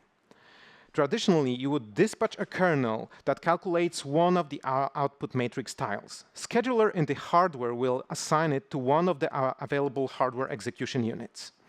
Your output, you would dispatch as many instances of the kernel as needed to cover your entire grid, that is your output matrix. And scheduler will keep assigning those to hardware units that are available to do the job until all of it is complete. That's great. Unfortunately, there is a constant overhead incurred on every dispatch. This creates a bubble between the end of the dispatch and the beginning of another, reducing the efficiency of the process. We can try something different, though. What if, instead of having one kernel per tile and letting the hardware scheduler worry about how to feed the units with this work, we can have a kernel that runs longer and handle multiple pieces of the matrix? You would dispatch only as many of them as there are hardware units. Each kernel would grab the next piece of the output matrix when it's done with the previous, and you would end up reducing the constant overhead because you are dispatching only once per hardware compute unit. Again, proof by PowerPoint, this is better. So, how to do it in the code? Simplifying a ton here, start with your regular matmul loop, and wrap it in another loop, jumping from tile to tile until all of them are exhausted. You want to initialize your data pointers and accumulator at each iteration of the outer loop. Now we can finally see how important is software pipelining for the persistent kernels. Going back to the picture of our pipelined K loop, this is how it looks after the modifications. We have another layer here, new loop that goes over our existing pipeline loop. I'm sure you all see where this is going, right? So bubbles in the pipeline. There are those empty spaces begging for being filled. It's also clear now that the shorter the inner loop is, the more severe the problem. It means that we will suffer the most for small k dimensions. So what can we do about this? One idea would be to prefetch loads from next iteration, interleaving them with current MMA operations. Correctly scheduling this is tricky, however, and actually at the time that we were working on this, MLIR expander did not support peeling the epilogue, so there was nothing really that we could interleave with the prologue. That situation changed like last week. Triton has an outer loop pipelining optimization that tries to address that by putting prologue and the loop body in different stages and then pipelining it, but the results were still far from perfect. Okay, so what if we could somehow fuse the nested loops into a single one? If we have only single loop, obviously the pipeliner would just kick in and everything would be fast, right? So how do you even start? How do you fuse the nested loops? So if you start with your persistent kernel loop, then your new loop needs to iterate over the product of iterations of the outer and inner loop. Then in each iteration, you would calculate the equivalent of inner and outer induction variables. When the k is 0, you do whatever you would normally do at the beginning of your loop. Our inner loop then becomes simply a block of code directly in the new loop you're building, with the stuff that you did afterwards until another condition that will be met at the final iteration before k becomes 0 again. So this is manual loop fusion. That's what we did. And the effect? With just single loop, the pipeliner should, in theory, be able to do its work, interleaving prologue and epilogue operations with each other, creating this giant zipper, right? So easy. No need for changing the expander, building the new outer loop scheduling, and dealing with follow bugs. Just change the kernel and enjoy the free lunch. But you know what they say. We do not do it because it's easy, but because we thought it would be easy. Obviously, we have hit massive amount of problems. Our matmul optimized code was not prepared for any fancy control flow in the main loop. There were bugs and inefficiencies in our other pipelining components, layout conversion optimizations, axis analysis, and many, many more. I have a lot of people to thank for helping with resolving this and other issues. Finally, we also needed a slightly bigger rework of the schedule builder to allow for control over placement of the if blocks in the loop to help instruction scheduler. If you're interested in any of it, let me know after the talk. I'll be happy to share more. And the last ingredient was TMA. TMA, you heard about it today. It's NVIDIA feature introduced in Hopper that allows for hardware out-of-bound checks. That was much needed as the loop became dense with control flow and arithmetic, making instruction schedulers' life hard. It also provides a nice set of async operations, like stores from shared to global memory, which was a kicker since otherwise your store completely stalls or your beautifully crafted pipeline. So, how much can we squeeze out of the NVIDIA Hopper when we put all of it together? In the GPU green corner, cuBLAS 12.4. The royal blue is our Triton matmul tutorial, vanilla matmul with L2 swizzling. We fix M and N to 8K and sweep through different K values from 512 to 8K. And this is FP8 matmul. You see, this is not terrible, with Triton getting close and eventually even surpassing cuBLAS for larger and larger K. The left side is still something to work on. So things are getting warmer. This is our persistent matmul implementation. With doubly nested loops and outer loop pipelining optimization I mentioned before, we are seeing some gains. The low K is still lagging, however, mainly due to filling and draining the pipeline every outer loop iteration. With fused loops and optimizations described above, we see the jump, especially in the low K regime. We are still not quite as good as cuBLAS there, but for big K, we start to systematically outperform NVIDIA's implementation. And we still have our last trick in the sleeve, TMA, that should boost the performance both in the low K due to async store and big K due to simplification of arithmetic. And now we're cooking. So yeah, like Phil mentioned, that took us by surprise too. And obviously, the work is not done yet. So TMA comes with a set of caveats. One of them is descriptors being relatively expensive to create and fetch from the global memory. There are a couple of efforts recently landed and currently in progress around improving this situation coming from Elliot and Meta and Peter at OpenAI.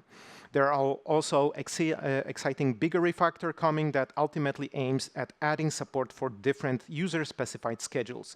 This effort is led by Manman. In the future, there is many avenues that we would like to explore, and some of them might be crucial to achieve the best performance on new platforms. And that's it. Thank you very much.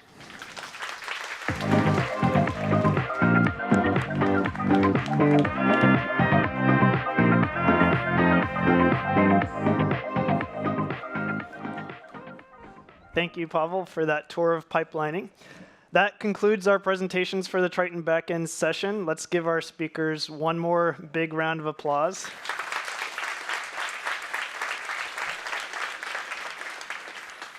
So now it's time for a short break. We're going to return for the next session at 3 p.m. Thanks.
Please take your seats. Our program will begin in 10 minutes.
Please take your seats. Our program will begin in 5 minutes.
Please take your seats. Our program is about to begin.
Please welcome Mudhakar Srivatsa from IBM.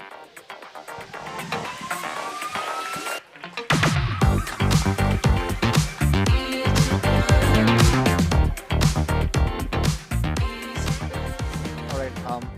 Good afternoon, everyone. I am Mudhakar Srivatsa from IBM, and I'll be chairing the session on Triton Lightning Talks. Thematically, these talks consist of topics that are very exciting in closed source projects that are building upon Triton. And we hope these presentations will spur a lot of deep dive technical conversations offline. So the first talk in this session will be on Triton for Microsoft's custom AI ASIC.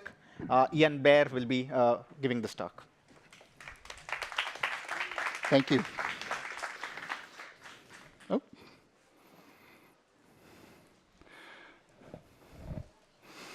Fantastic. Hi, I'm Ian, and as he said, I'm Microsoft, and I work on the Azure MAIA project. And today I want to talk to you a little bit about the work we've been doing on our team to support Azure MAIA with Triton.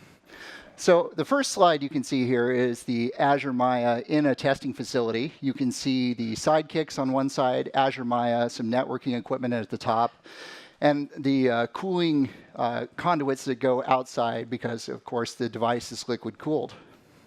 Pretty cool. Drilling in, the MAIA 100 device architecture. MAIA is composed of 16 clusters, a control block, a security block, image decode, HBM, scratch pads, and networks on a chip. Drilling into the cluster, you can see that we have a control block, we have an L2 SRAM scratch pad, and we have 4 tiles, and a network on chip again. And inside of the tile, which is something that the Triton developer on MAIA does not directly control, you see there's a DMA engine, L1 SRAM, a vector unit, and a tensor unit. We call the vector unit the TVP, and the tensor unit the TTU on the chip. So it's a fairly complex chip. It's highly asynchronous. We have a pool of hardware semaphores that we use to keep all of this asynchrony under control. And so the compiler has a ton of responsibilities in this area.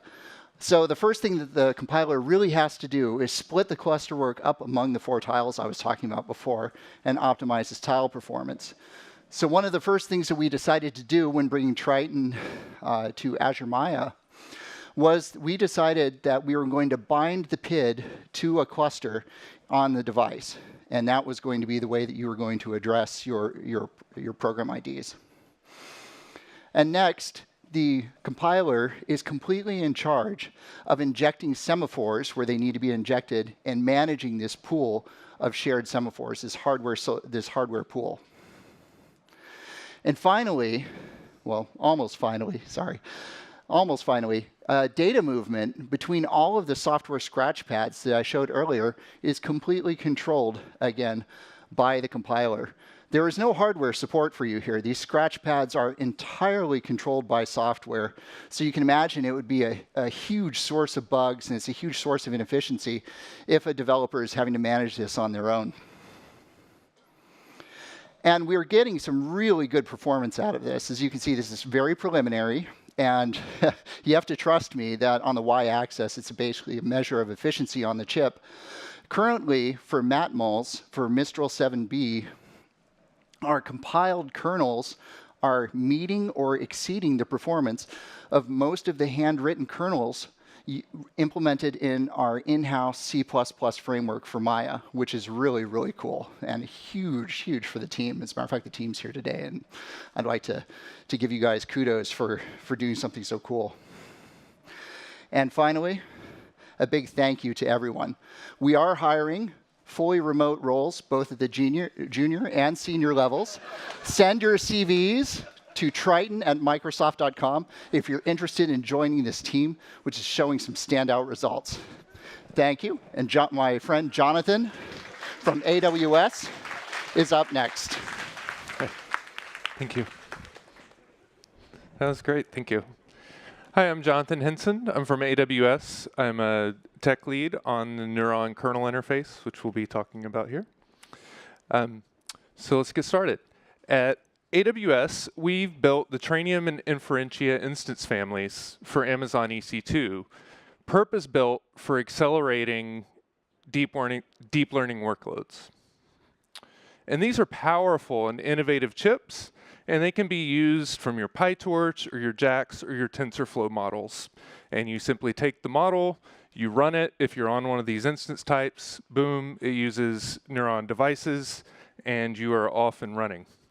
And yet, as we research and as we develop novel techniques and novel model architectures, we really need to be able to finally control certain computationally intense operations and then integrate it back with the model.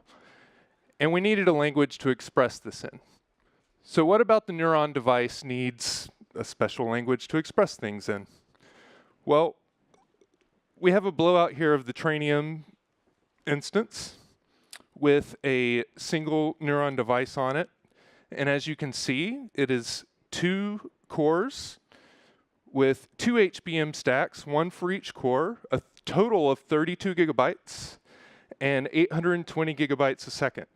We have 32 DMA engines, and they move data across the cores. We have 6 collective compute cores, and then Neuron Link v2 for device-to-device collective communication. But from a programming perspective, what's really interesting is the compute engines. So as we zoom in on the compute engines, we'll see we have 2 software-managed on-chip SRAMs, an SBUF and the psum. The SBUF is 24 megabytes, and it serves as the main data storage, and a 2 megabyte psum as a dedicated accumulation buffer for the tensor engine. Both SBUF and psum, importantly, and we'll get to this later, are considered 2-dimensional memories with 128 partitions each.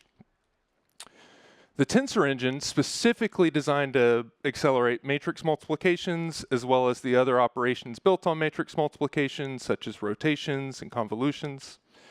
The tensor engine, the vector engine, explicitly built for accelerating vector operations, scalar operations on the scalar engine, but also including hardware acceleration for nonlinear activation functions, such as square root and GLU.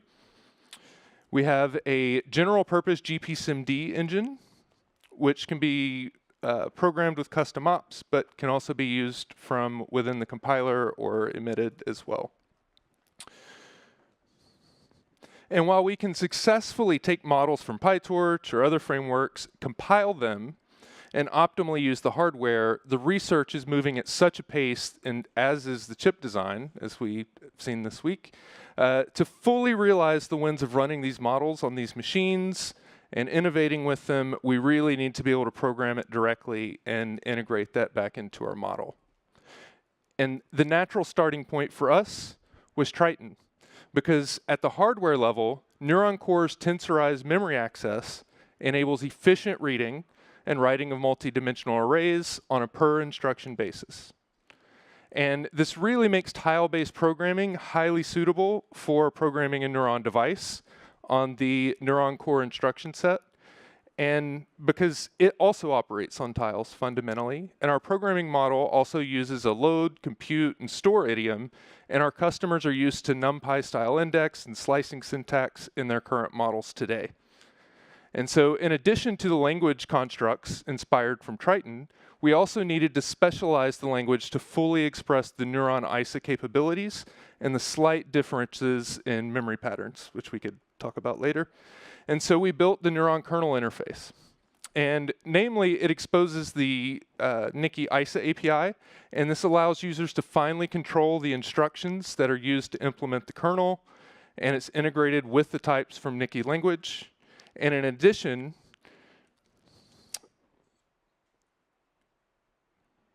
there is no addition. Next.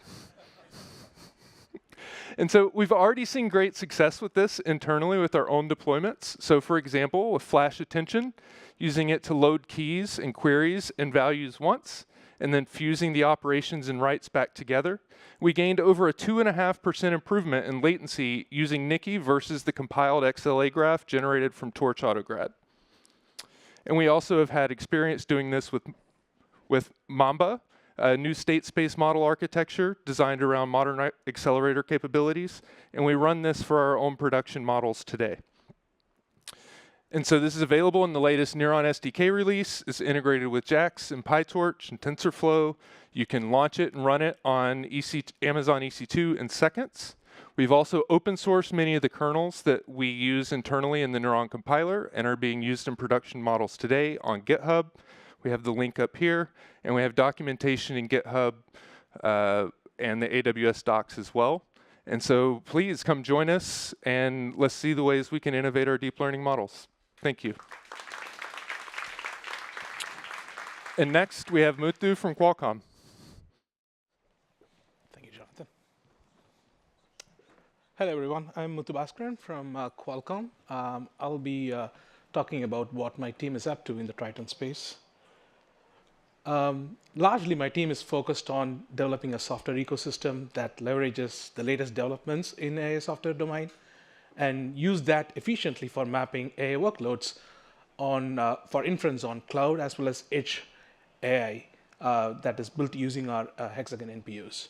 A little overview on Qualcomm Hexagon NPUs.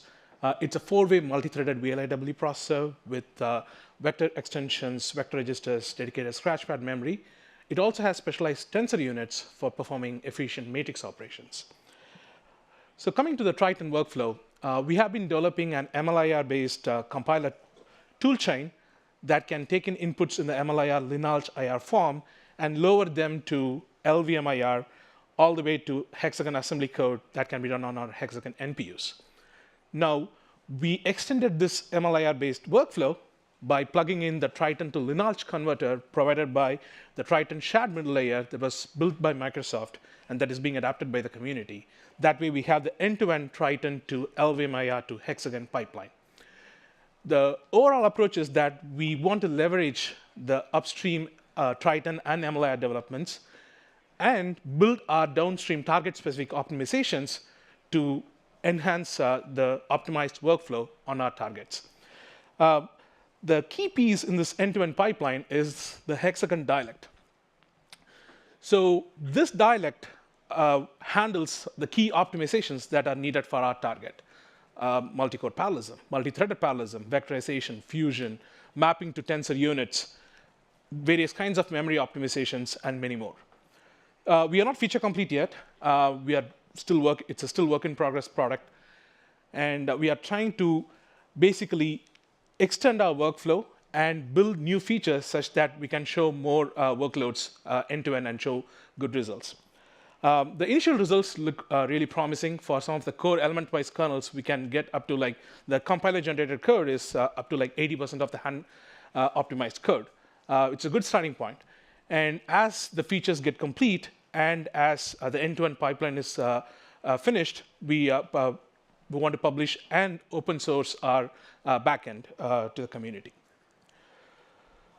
Another important aspect of this Triton backend is that because of the PyTorch torch injector flow automatically generating Triton kernels for you, the Triton backend enables this overall PyTorch to NPU workflow.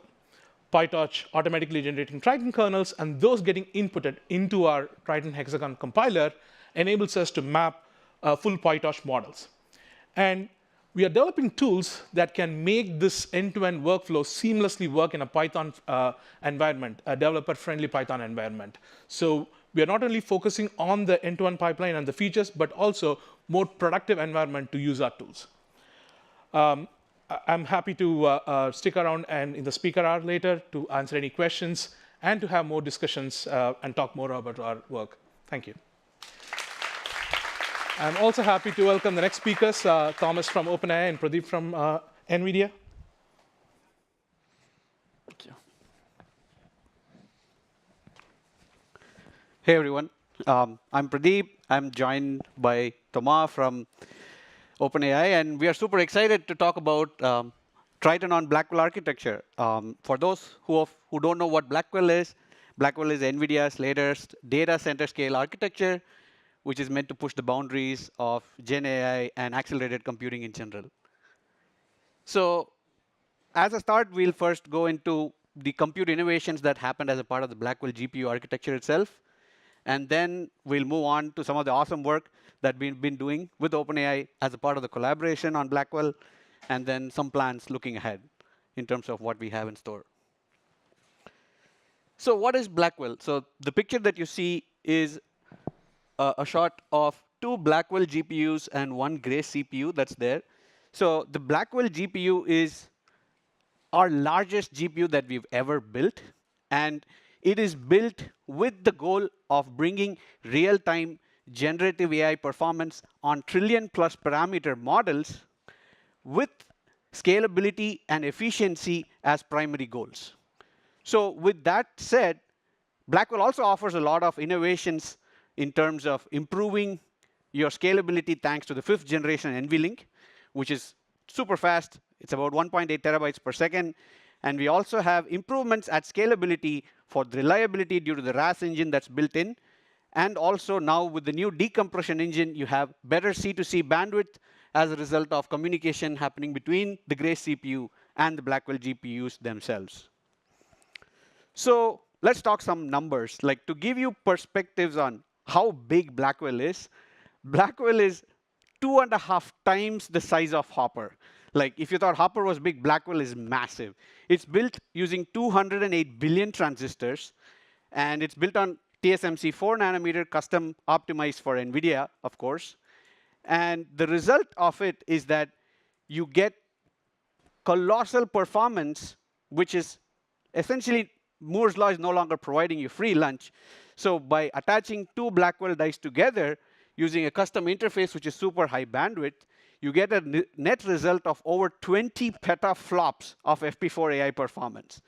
And combined with the innovations on the memory side, which is essentially 8 sites of HBM3E delivering 8 terabytes per second to feed this beast, essentially, you effectively get more than an order of magnitude performance for trillion-plus parameter models because the whole GPU, as you will see next, operates at a rack scale. So what do I mean by that? This picture that you see on the right essentially is a GB200 NVL72 rack. And when I say this is the new unit of compute, what I mean to say is that you can see the rack itself has a bunch of compute trays. I think it has 18 trays, each of them with Blackwell GPUs. And then in the middle, you also see the NVSwitch trays. These NVSwitch trays essentially provide the 5th generation NVLink bandwidth, which operates at a rack scale, essentially bringing them all into one NVLink domain. What's the result of that? You get, as the numbers speak, you get performance training in the order of petaflops, inference bandwidth. Inference is also running super fast, essentially at real time for trillion-plus models. And you also get, as a result of it, excellent all-reduce and in-network computation and communication performance. So let's now move on to the actual innovations on the compute side. This is where things get sort of really cool. On the 5th generation tensor cores themselves, NVIDIA now supports what is known as micro-scaled formats, which are defined by standard OCP. And these include 3 new formats, which is FP8, FP6, and FP4. Now, if we were to think about matrix multiply as essentially the rows of A matrix and the columns of B matrix coming together to accumulate to form a result, which is zoomed in and showed on the corner there, you can think of them as the green pixels themselves are values which are stored in 4-bit values. And each of them is scaled by this blue value, which is a scaling vector.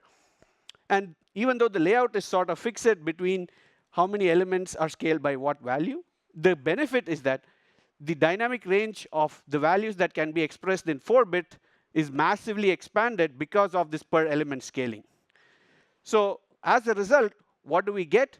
We get the benefits of having essentially better dynamic range from floating point, as well as massive energy savings that you would have gotten because you're doing this micro-scale format instead of doing it the traditional way. So as a result of all of this is what is unlocking essentially the 20 petaflops of performance that I mentioned before. So going more exactly into the speeds and feeds of the GPU itself, as you can see, there are new formats that are introduced for the 5th generation tensor cores themselves, which is FP4, FP6, and FP8. Now, the FP16 and BF16 cores themselves have doubled in throughput compared to Hopper, running at around 2048 for Hopper, but 4096 for Blackwell. And this is in terms of max per clock per SM. So max is multiply accumulates. So if you are thinking in terms of flops, you can just multiply all of these numbers by 2. So, and you can see that the FP8 also has doubled in performance, sitting at around 8K max and around 16K when you think about it in terms of sparse FP8. And finally, moving on, the 2 new formats, FP6 and FP4. FP6 runs at the same throughput as FP8, which is, again, 2x of the Hopper FP8 throughput. But the benefits there come from the fact that you're now saving both on capacity as well as bandwidth. And finally, sitting at an incredible 16,000 max per clock per SM for dense and 32,000 max per clock per SM, FP4 sparse is phenomenal, providing 4x throughput improvement compared to Hopper FP8. Now, none of these mention about the increases to the SM frequency itself or the number of SMs. So all of that put together is what allows for this exascale computation that's possible on the Blackwell platform. We're super excited to see what you will all do with this Blackwell platform. Now I'll hand it over to my collaborator, Thomas. Thank you, Pradeep. So now that you know what Blackwell is, I'm going to talk to you a little bit about the collaboration of NVIDIA and OpenAI to bring awesome support and performance of Triton for Blackwell. So in the past 4 weeks, NVIDIA and OpenAI have been collaborating, and we took the existing speed of light kernel that we developed on Hopper and that Pawel showed earlier, and we've been optimizing it for Blackwell. And as you can see on the graph, which is not extremely meaningful, but we've been hard at work and we've been improving performance. We're not quite ready yet to show the final performance result, or but we are working hard, and we expect that we are going to eventually be able to show great performance on Blackwell. So what to expect? So a lot of it is obvious, but it's good to mention it. The Hopper kernels are going to be obviously forward compatible with Blackwell, as Triton as always, will keep compatibility. There will be the same TMS support features as on Hopper, and actually, as mentioned before, we are planning to graduate those out of experimental, and they are going to be critical to get good performance on Blackwell. And we are going to obviously leverage the new Tensor Core, that are available on Blackwell. We are continuously adding optimizations to the pipeliner that may benefit either both Hopper and Blackwell or only Blackwell to take advantage of the new architecture. And we are doing a lot more optimization that will benefit both architecture. And as mentioned, GEM is not everything, and we are planning to support efficiently a large set of kernels that go way beyond just dense matmul. So as a summary on like a few interesting information for everybody here, Triton with Blackwell support will be open sourced in early 2025. We don't have an exact date yet, but you can expect it to be open sourced around that time. And you can expect to have high performance for GEM, attentions, including support for microscaling and mixed inputs, and of course, everything beyond just those kernels and we're continuously tuning performance for Blackwell and pushing like Triton to be Triton to have the best performance on Blackwell as we have on Hopper. And I want to acknowledge that's a teamwork, and there's many people at OpenAI and NVIDIA that made it possible. And finally, I'll leave you with this picture of a bunny. Why a bunny? Just because it's cool. But what you can see is that the MXFP bunny is actually as good looking as the FP16 one. So I think everybody's going to enjoy the support for microscale formats in Triton once it's released. Thank you.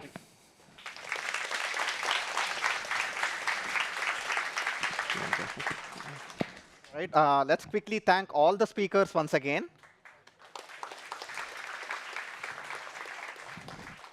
So the speakers will be available in case you want to have deep dive discussions with them. As we said, these were closed source projects building on Triton, so feel free to have offline discussions with them. So we are now ready to begin compliments to Triton session, which will be chaired by Elena Mitra from Meta.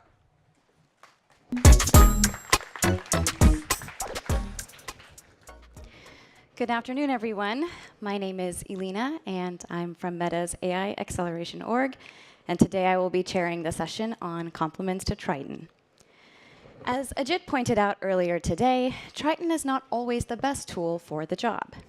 And rather than turn Triton into a kitchen sink and deal with all the problems and pitfalls therein, instead, we want to highlight some complementary technologies that may be more suitable for use cases that Triton was not specifically designed for. The two representative frameworks that we will be talking about today are XO from academia and Mosaic GPU from Google. Our first talk is by Gilbert Bernstein, who is a tenure-track faculty member from the University of Washington. Gilbert boasts a prolific and diverse research portfolio, ranging from knot theory to 3D reconstruction to quilting and more. And today, he will be sharing his work on productive programming for hardware accelerators embodied in XO. Let's welcome Gilbert to the stage. Thanks.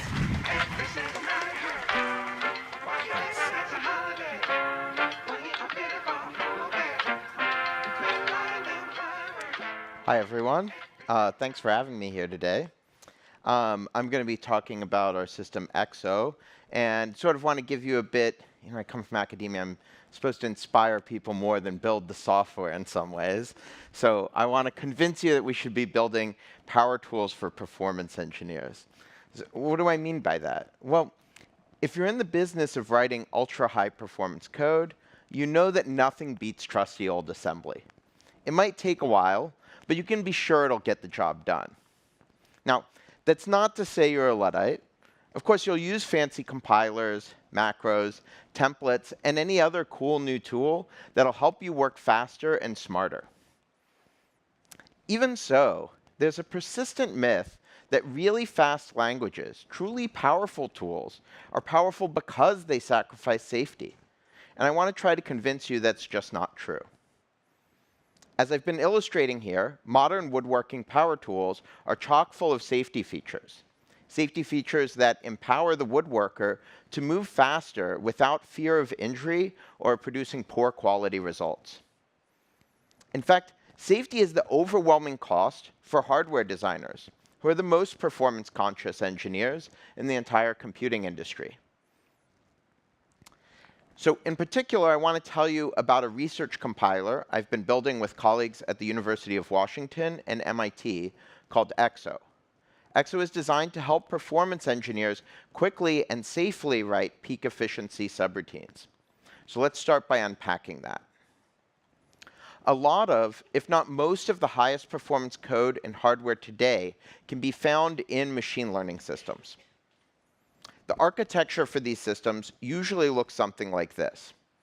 Using a stovepipe system design, models built from dense convolution and attention layers can reliably be targeted down to hand-tuned HPC code, running on custom accelerators like Google's TPUs, Apple's Neural Engine, or a number of the other accelerators we heard about just a second ago. One consequence of this system design is that the key portability interface is defined by HPC library APIs and not by the hardware ISA, as many people are used to. A second consequence is that all performance gains from accelerators are limited by the efficiency of this library code. However, there's little work on programming languages to help performance engineers who have to write these high-performance libraries. Okay, so what's so special about writing HPC libraries? Well, in usual programs, we expect user code to change rapidly as programmers develop software. Meanwhile, the hardware ISA changes very infrequently. In this system, the responsibility of targeting new hardware is put onto the compiler writers. The situation for HPC libraries is reversed.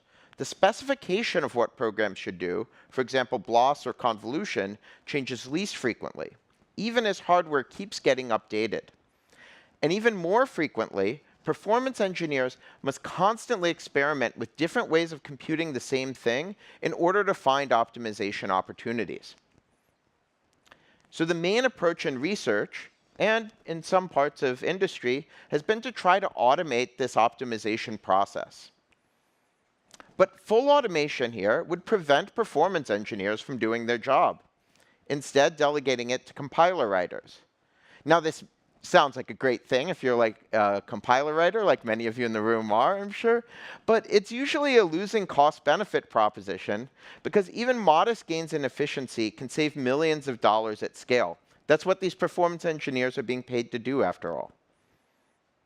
So to help performance engineers be more productive, we've been working on a new approach called exocompilation, by which I mean a language and compiler design that externalizes parts of the compiler to give programmers more control.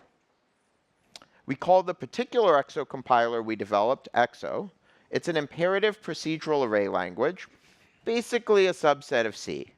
Here you can see a naive implementation of general matrix-matrix multiplication written in EXO. More specifically, EXO is a DSL embedded in Python that generates C code as output. That C code matches almost verbatim the Python embedded language. We do this rather than generating something like LLVM-IR because it enables us to support accelerators that rely on their own custom compiler toolchains. There are two basic ideas in EXO. We want to turn compiler backends into user libraries, and we want to put performance engineers back in control of making optimization choices. Okay, so what do I mean by externalizing this backend? Well, In a traditional compiler, as I was saying, including most domain-specific language compilers, the cost associated with targeting a new piece of hardware falls on the compiler writers as a consequence of the system architecture. But in XO, this responsibility is externalized to users. This externalizing system decomposition is particularly necessary when hardware interfaces are proprietary and during the development of new hardware, since the ISA is unstable and frequently changing at this point. OK, so what do I mean by user scheduling? Well, in XO, we want to write this simple code I've been showing you, but end up with this optimized code. And we want to do that by supplying a supplemental meta program that we call a schedule that tells us how to transform one into the other. This idea, called user schedulable languages, became popular over the last decade as a way of writing high-performance code. Many of these systems treat scheduling as a way of parameterizing the lowering process, essentially additional input into my compiler, which lowers. Instead, XO uses the less common, but I'd argue simpler idea of scheduling as rewriting within a single intermediate representation. OK. Let me go ahead and do a demo here. Now, this is going to be a pre-recorded video. Sorry, I can't type in space. I know that would be quite impressive. And I have to confess, I have a script. Is everything good? OK, here we go. So in this demo, I'm going to target a matrix multiplication microkernel to run on the laptop CPU using the ARM Neon vector extension. Our goal will be able to achieve close to 100% of peak throughput on a single core. We're going to do this using the outer product approach, where we keep the accumulators for the C block resident in the register memory while we scan over the K dimension of the strips from matrices A and B. Now, you can see up there that the size for the buffers depends on an earlier argument. This enables our first safety feature, static out-of-bounds checks. XO code is therefore guaranteed to be memory safe. Now, we start most schedules by renaming the procedure. Observe that rename here, like all scheduling operations, takes a procedure as its first input and returns a procedure as output. Our first code transformation is going to reorder the loops, moving the previously innermost K loop into the outer position. So let's go ahead and look there on the right. So we're printing out the before and after versions.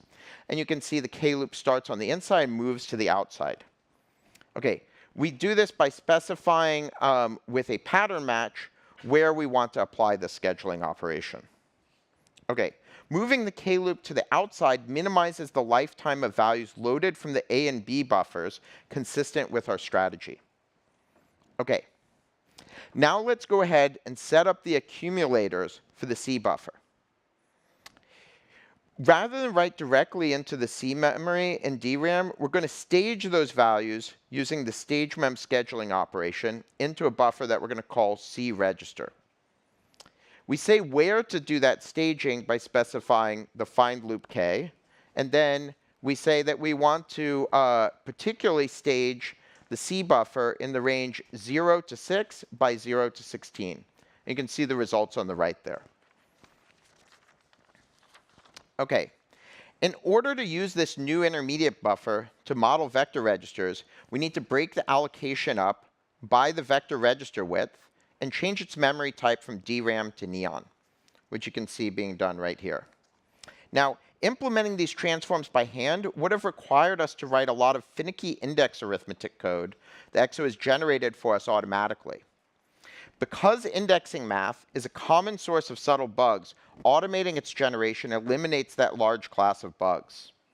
To make the resulting expressions more human readable, we can ask XO to simplify them. And now that's a lot easier to see. OK. Now note the memory staging created a load and store loop for transferring to and from those registers. Before we continue, let's target those loads and stores to the vector instruction set. To do that, we first need to divide up all of our length 16 loops by 4 to expose the vector width. We do that repeatedly, as you can see right there, modifying that scheduling operation. And we know that that division is, it divides it perfectly, so we specify that, and we won't get any loop epilogues. OK. And then we can replace the innermost load and store loops with calls to the appropriate vector instructions using a kind of pattern match-based scheduling operation that we call replace. OK, we've now got those instructions in there. Now, to stage the B buffer, it's going to be almost identical to the process we just went through for the C buffer. So I'm not going to bore you with those details. Instead, we can do one better. Let's abstract this process we just went through into its own reusable scheduling routine, which you can see here. If we look at the implementation of this new scheduling operation, we can see it's just a Python function that calls further scheduling operations. In fact, some of these operations now inspect the code. And this allows us to make decisions on what kinds of changes we should be making in response to what code happens to be passed in. And this allows us to generalize this code to new situations other than the one we originally wrote it for. But also note that unlike a compiler developer, we don't have to generalize too much. I, the performance engineer, am not obligated to ensure that my pass is correct for all possible code. Instead, I only need to devise a solution that works for my specific use cases. And in the interest of time, I'm going to go ahead and skip over the scheduling for the A buffer here. OK. Finally, we're in a position to target the main computation into a vector fused multiply add. Let's go ahead and take that code that we just generated here. Here's the final form of it, and benchmark it. Now, interestingly, the original version of this code, as I was working on this demo, was targeting the wrong neon instruction, which resulted in the downstream C compiler using separate rather than fused multiply and add instructions. OK, so what do I do about this? Well, in EXO, we can write our own instructions to extend the system. So in order to get that final factor of 2 of performance, I just extended EXO with this neon instruction. Instructions are just normal EXO procedures whose bodies tell EXO what the behavior is and how to replace it in for chunks of code. Then a string macro tells EXO how to generate the corresponding C code. It's a very simple mechanism, which allows me to extend the system in a matter of minutes with an otherwise missing instruction. OK. That should be good. Switch back to the slides here. OK. So I want to give you some performance numbers outside of this one case where, yeah, I got it up to 98% on my CPU, but OK, it's a microkernel for one size. So with less than a week of work, we were able to match MKL matrix multiplication performance on x86 with AVX 512 as our instruction set, achieving near peak machine throughput. We also got significant speedups on an open source ML accelerator from Berkeley named Gemini, as evaluated on a number of layers from ResNet 50. The results on convolution layers were similar. And compared to pre-existing code, EXO programs were an order of magnitude more concise. So I should mention 2 important limitations in EXO. First, we only allow linear indexing expressions. Nonlinear indexing is prohibited. And second, EXO currently does not support GPUs. I know that sounds crazy, but this is our current research focus at both universities right now. Handling GPUs is important for us because that's where the most performance-critical kernels run. By contrast, Triton is aimed at application-level programmers with computations important enough to port to GPU, but not so common that hardware vendors will invest time into optimizing them. Virtually all highly optimized code is metaprogrammed in one way or another. This spectrum of approaches ranges from absolutely no metaprogramming to writing your own compiler. At the simplest end, C preprocessor macros are a time-tested method for more productively developing specialized code. C++ template metaprogramming extends this idea with more structure. libraries like NVIDIA's Cutlass BLOS take this strategy to an extreme. At the other end of the spectrum, projects like MLIR try to make the development of your own custom compiler a more tractable experience. We're mostly interested in this middle space, where we believe a bit more flexibility than macros and templates leads to significant simplifications. And as we explore this space, we're interested in how much programmability we can enable without turning performance engineers into compiler writers in the process. But maybe more importantly, user schedulable languages tend to be committed to a much higher standard of safety. And as I've said throughout this talk, power tools come equipped with safety features. Those safety features allow performance engineers to cognitively offload the problem of correctness to the compiler writer, just as the compiler writer offloads responsibility for performance optimization back to the performance engineer. This way, both engineers can spend more time focusing on their core competencies. You can find more information and resources about XO at this QR link or at xo-lang.dev. Thanks for your attention, and I'll be waiting around afterwards if you want to chat with me in person.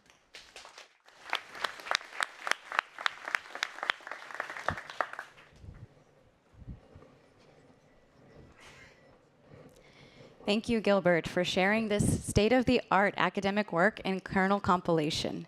It's really exciting to see how it makes performant kernel authoring so simple and engaging. Our next presentation is going to be on Mosaic GPU, which will be presented by Adam Pashka. Adam has already achieved many wonderful things in his relatively short career. One highlight that I'll call out is that he was actually one of the original developers of PyTorch. Today, Adam will be presenting remotely from Germany, so we will see him show up on the screen shortly, and he's going to be talking to us about Mosaic GPU from Google. All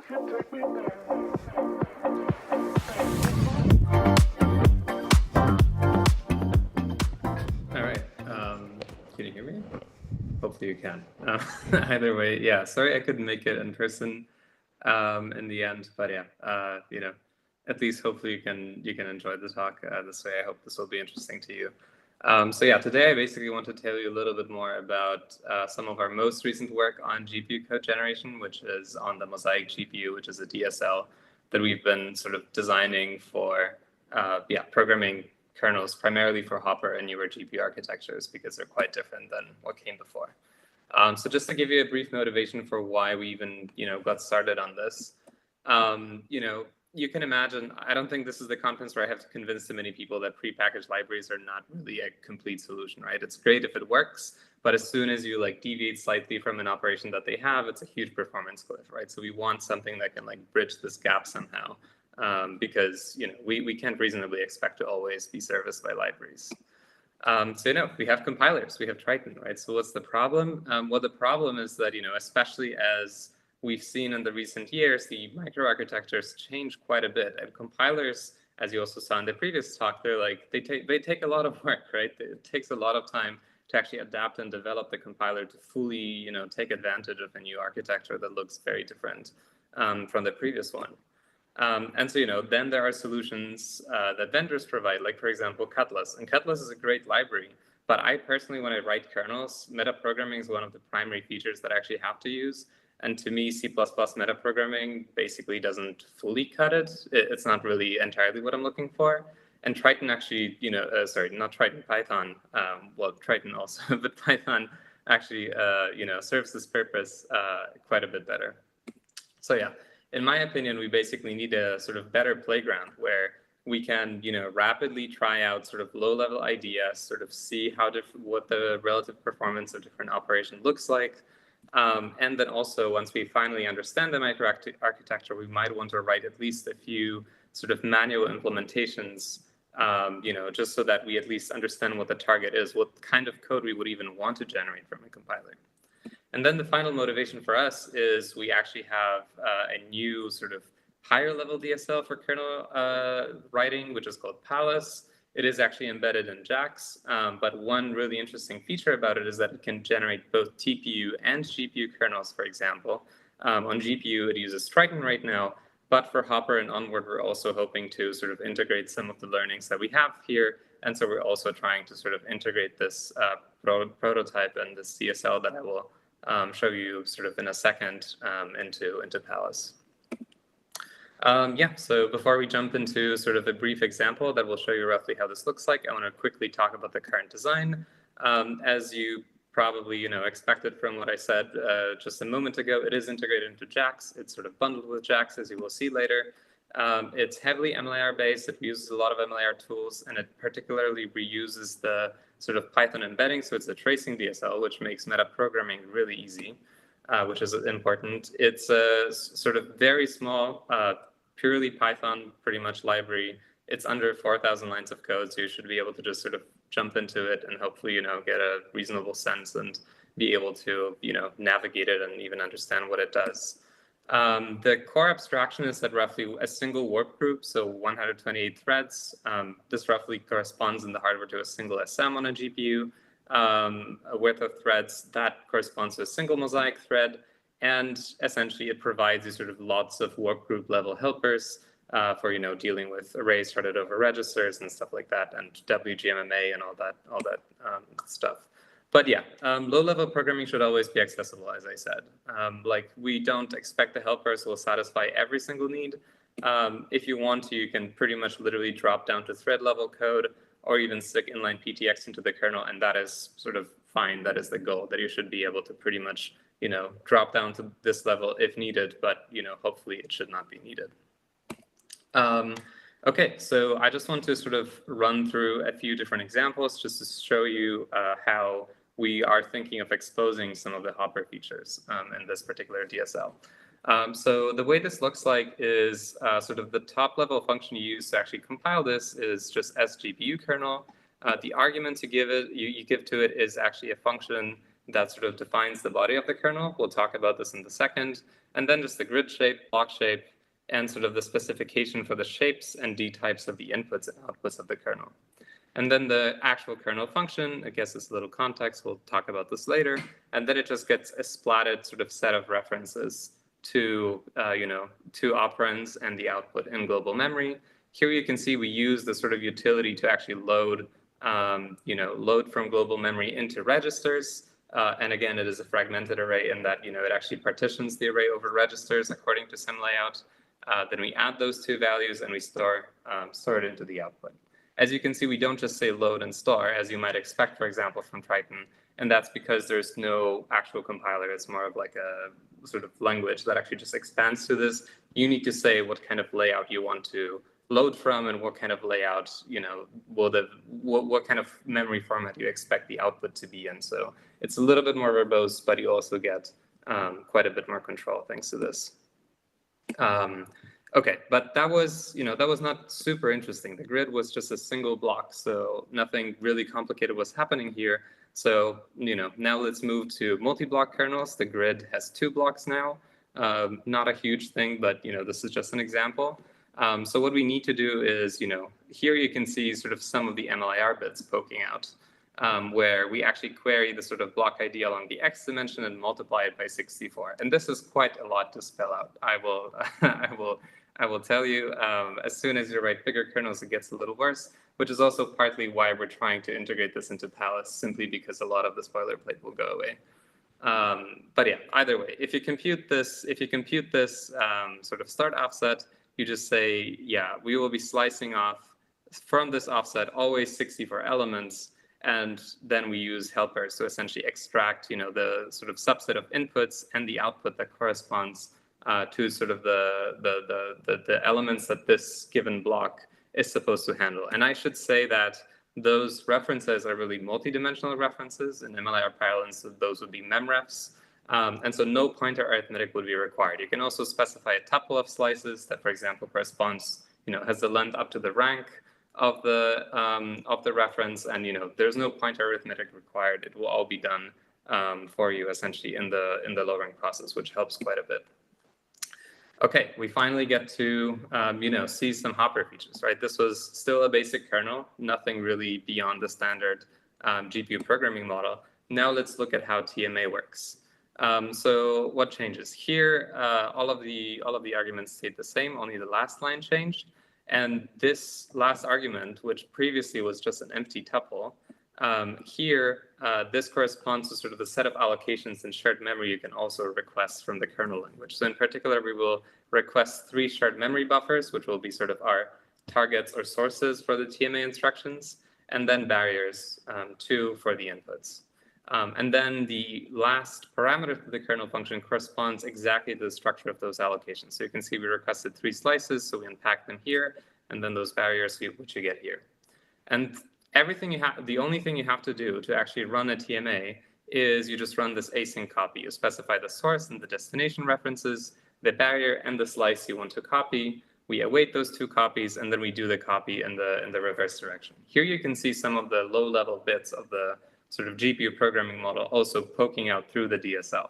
I think that essentially abstracting those is still a work in progress. I think, both for us and for Triton. And so, yeah, for now, we've sort of made the pragmatic decision to pretty much expose that, for example, the copies from GMEM to SMEM and SMEM to GMEM will synchronize somewhat differently. Yes. But this is not a lot of code, right? Normally for TMA, you need to do stuff like initialize something on the host, copy it to device, like use it on the device. Here it's all abstracted just in this context async copy that sort of does the full setup for you. All right, and actually we can go even a step further. TMAs are actually pretty powerful abstractions. You can also sort of attach lots of different transforms. Like, for example, you can sort of tile your input, which will actually be necessary for running Mathews on a GPU.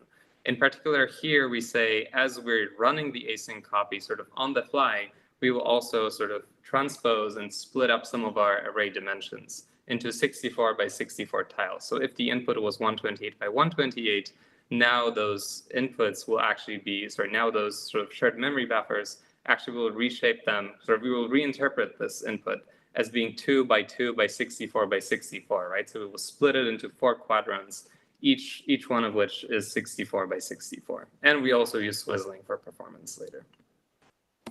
And then the next step is, actually just doing the matmul. Again, this is, a matter of a few lines. We initialize the accumulator. We actually run the matmul. Again, we see sort of the maybe ugly bits of the GPU programming model poking out for, actually making sure the async matmul is complete. Of course, normally we would overlap things, just like here we block immediately for memory or here we block immediately for matmul. Normally, the benefit of this is you get the control over what you can and can't overlap with this matmul. In this demo, of course, we don't use the asynchrony. Either way, we then, once we await the matmul, we extract the value of the accumulator and we store it to the output. And then, of course, the output is copied to global memory just as it was before. That piece of code doesn't change. And then finally, what I think is really exciting is if you want to use TMA multicast, this is actually probably the smallest change from all of the slides that we've made. Literally, the only thing you do is you say the cluster, will now span both of the blocks we have. And to async copy, you just add a collective argument, which will say this sort of all of the blocks along the x dimension of the cluster will be performing the exact same copy. And so we can sort of split the responsibility of performing this copy over them and use TMA multicast to essentially share the HBM bandwidth, which I think is really neat. This was like a pretty minimal change to the matmul kernel, but it can, for example, be a huge deal for performance. And so, just running through the small example. Of course, it's a little silly in that we actually don't use the asynchrony, but on this slide, you pretty much already have TMA, warp group MMA, block clusters, and TMA multicast in something that I think can be learned and used reasonably effectively. And so we have examples. Of course, we have a matmul kernel, and also interestingly, I think we have a sort of we have a essentially flash attention 3 kernel. It's pretty much 200 lines of code of Python, like what you've seen before, including white space. So not as dense as there. And it performs pretty well. I took the shapes from the benchmark from Flash Attention 3 repository. You can find the kernel itself at this link. And it is getting up to over 70% of tensor core utilization, which is very close to where the official benchmarks were, which I think is a pretty good success. And yeah, just to show you one more thing, something that I have found personally really powerful. Yeah, especially as I was programming sort of an unfamiliar microarchitecture like Hopper, the DSL also includes sort of a work group level profiler. So what you can see here is each line corresponds to a single work group, and this is the flash attention 3 schedule. So roughly speaking, we want sort of to have 2 compute work groups, and one of them computes softmax at any given time, and the other one computes the matmos, and then they switch roles. And for example, using this work group profiler, you can see this exactly. So work group 2 in this block runs the softmax, and then it waits. In the meantime, this one runs for example, the QK matmo and the last one. Then they switch roles, and this one runs softmax, and this one does matmos, and they switch roles again. And so you can debug, performance issues. You can see those things happening for yourself. You can see if your kernel is memory bound, because in that case, you would see actually like large blocks where you await for TMA results. Yeah, it's been a great addition essentially to have in your performance profiling toolbox. And so I think this is honestly one of the best features of this whole system. All right, so how do you get it? Yeah, right now it's actually bundled by default with all Jack's GPU wheels. So if you just pip install Jack's, it will be there. I would also recommend using Jack's nightly releases because sort of the DSL is still under active development, and so many of the features might actually not be in the last release because we're still actively working on it. And yeah, can you use it with PyTorch? Yes, pretty much the only thing you change is instead of writing mGPU as GPU kernel, you just say sTorch GPU kernel, and then instead of getting back a function that takes in JAX arrays and returns JAX arrays, it will just take torch tensors on a CUDA device and returns you torch tensor, and will return you torch tensors on the CUDA device. So yeah, nothing changes. The same compilation stack, the code generation will be exactly the same. It will just like transparently adjust to the Apple framework. And it doesn't even have to initialize the GPU runtime from JAX. So you can just use it kind of as a standalone compiler. All right, so I don't have much time, so this is pretty much everything I'm able to show you right now. So just a few takeaways. Yeah, I think that essentially we are slowly succeeding at making sort of Hopper programming more accessible. I think you can quickly prototype them in Python now, but they still remain relatively low level. You still see those like synchronization bits poking out. And so yeah, for us, one of the biggest next steps is actually Palace integration. As I said, this is quite a lot to write just for A times 4, which is what it will eventually look like. And yeah, that will also involve nicer abstractions for common patterns, such as, as I said, synchronizations, pipelining, warp specialization. And yeah, at the end, I have to leave you with a warning. This is experimental software. I do not promise stability. But if you want to play around with it, I would love it. Sadly, I will not be around for you to ask me questions. But if you have any, I would be happy to answer them through email.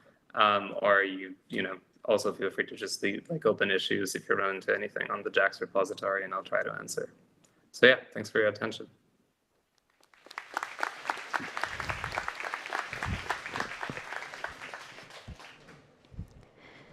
Thank you, Adam, for that great introduction to Mosaic GPU. I know many of us have been inspired to download it and try it out.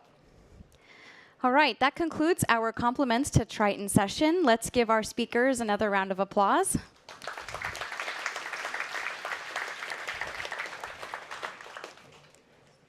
Next up, we have a panel, hence all the chairs, and this is going to be hosted by Ajit Mathews. Our panelists will be showcasing how Meta has leveraged Triton to create a hardware-independent framework and software services stack for AI, which has significantly reduced the cost of AI. We're just going to finish getting the stage ready, and then we'll dive on in.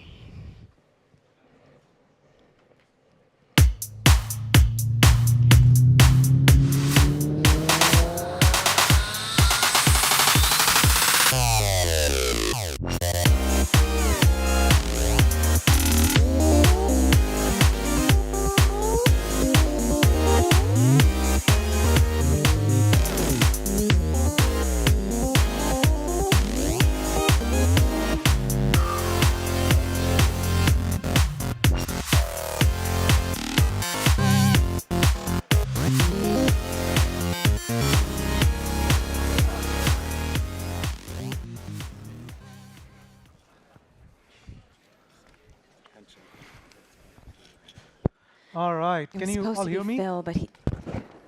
All right. Okay. So good afternoon, everyone. Welcome to the last session, the hardware heterogeneity panel. As you heard from Aparna, towards the end of this year, we will have 600,000 GPU equivalents. So for us, the hardware heterogeneity is such a close to heart thing. And so I have a few great minds with me here from Meta who deals with this kind of problems on a different ML stack level. And this is a great opportunity to just discuss with them openly what the challenges that they are facing. So with that, maybe perhaps start with a brief introduction, maybe Jiaqi. Thanks, Ajit. Hi, my name is Jiaqi. I'm on the recommendation systems at Meta.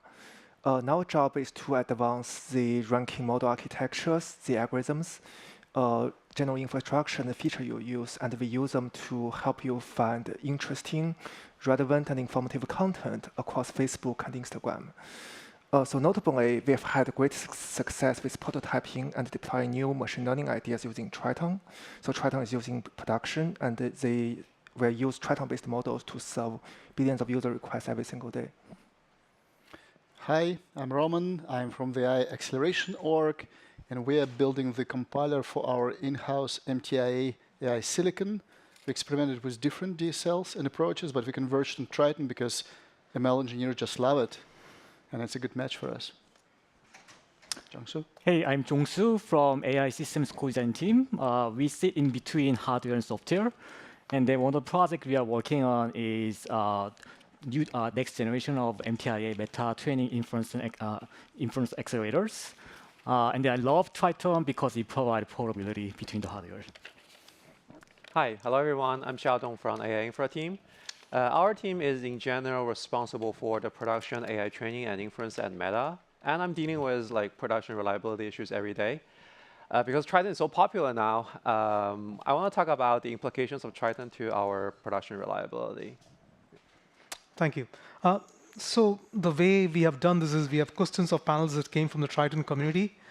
I have divided them into a few broad themes. The first theme is why Triton and what are the counter metrics. So Jiaqi, I have my first questions to you. How do you leverage Triton, and how does it help you to move fast from a performance point of view, from a hardware heterogeneity point of view? Because you are from a ML developer side of the world, and you deal with this very, very on a regular basis. So please go ahead. So that's a great question. So Ajit just mentioned quite a few important features of that Triton, like being able to move fast, achieving high performance, and support heterogeneous hardware. So these features play really important roles for ML developers throughout the life cycle of a research idea to production deployment. Or maybe we can start with the prototype stage. So this is the first stage of model research. So in this stage, given we have prevalence of scaling down across virtually every single model architecture, model families, what people try to do is to figure out how to find new algorithms that are numerically accurate and perform at a small scale. So here, Triton enables our model developers to move really fast because previously they had to prototype high-performance ideas using CUDA.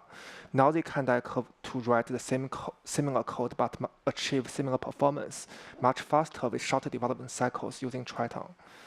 The next challenge we face is that once we have promising model ideas, we need to scale them up because nowadays most great model ideas take a lot of training and inference resources. So what Triton enables us to do is to do this scale up efficiently. So for instance, once we scale some model up, we might encounter different performance challenges at say 1,000 GPU scale versus what we do at say 10 GPU scale or single GPU scale.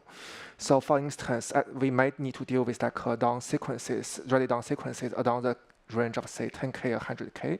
So this is the common scenario. But then maybe in some data sets, we might have really imbalanced workloads because okay, so for instance, we think about recommendations, some users might have really short sequences, others might have really long sequences. So it creates imbalanced workloads. Triton enables us to quickly adopt like established idea, for instance, like say variations of the group gem or flash attention efficiently to these use cases. As another example, like sparse architectures are like really popular nowadays. But then when you scale something up to thousands of GPUs, the performance challenges you face at that scale are very different from what you face at single node scale. So that Triton also enables us to quickly adapt to those challenges. So deployment is the final challenge we need to think about with heterogeneous hardware, because at Meta, we target different hardware, including NVIDIA, AMD, and MTIA. So, and then we have like different like accelerators in different DCs, but we also need to run our serving stack inference services in different DCs to ensure that people have low latency. So Triton enables us to ship the similar architectures and optimizations that we have validated to multiple places very efficiently. So this is great. I think you talked about the deployment, and I know, Xiaodong, you work on the training and the inference side of the world. What's like for you, from your perspective, what are some of the infra challenges that you see on a day-to-day basis? Yeah, of course. So I guess I first want, from a production perspective, I first want to talk about how we deploy Triton into our production. Because when we start thinking about heterogeneous hardware deployment, namely AMD, NVIDIA GPUs, and maybe in the future there will be more, AMD Triton was a complete fork of the upstream Triton, and because upstream Triton is moving really, really fast, we oftentimes find it diverging very, very significantly.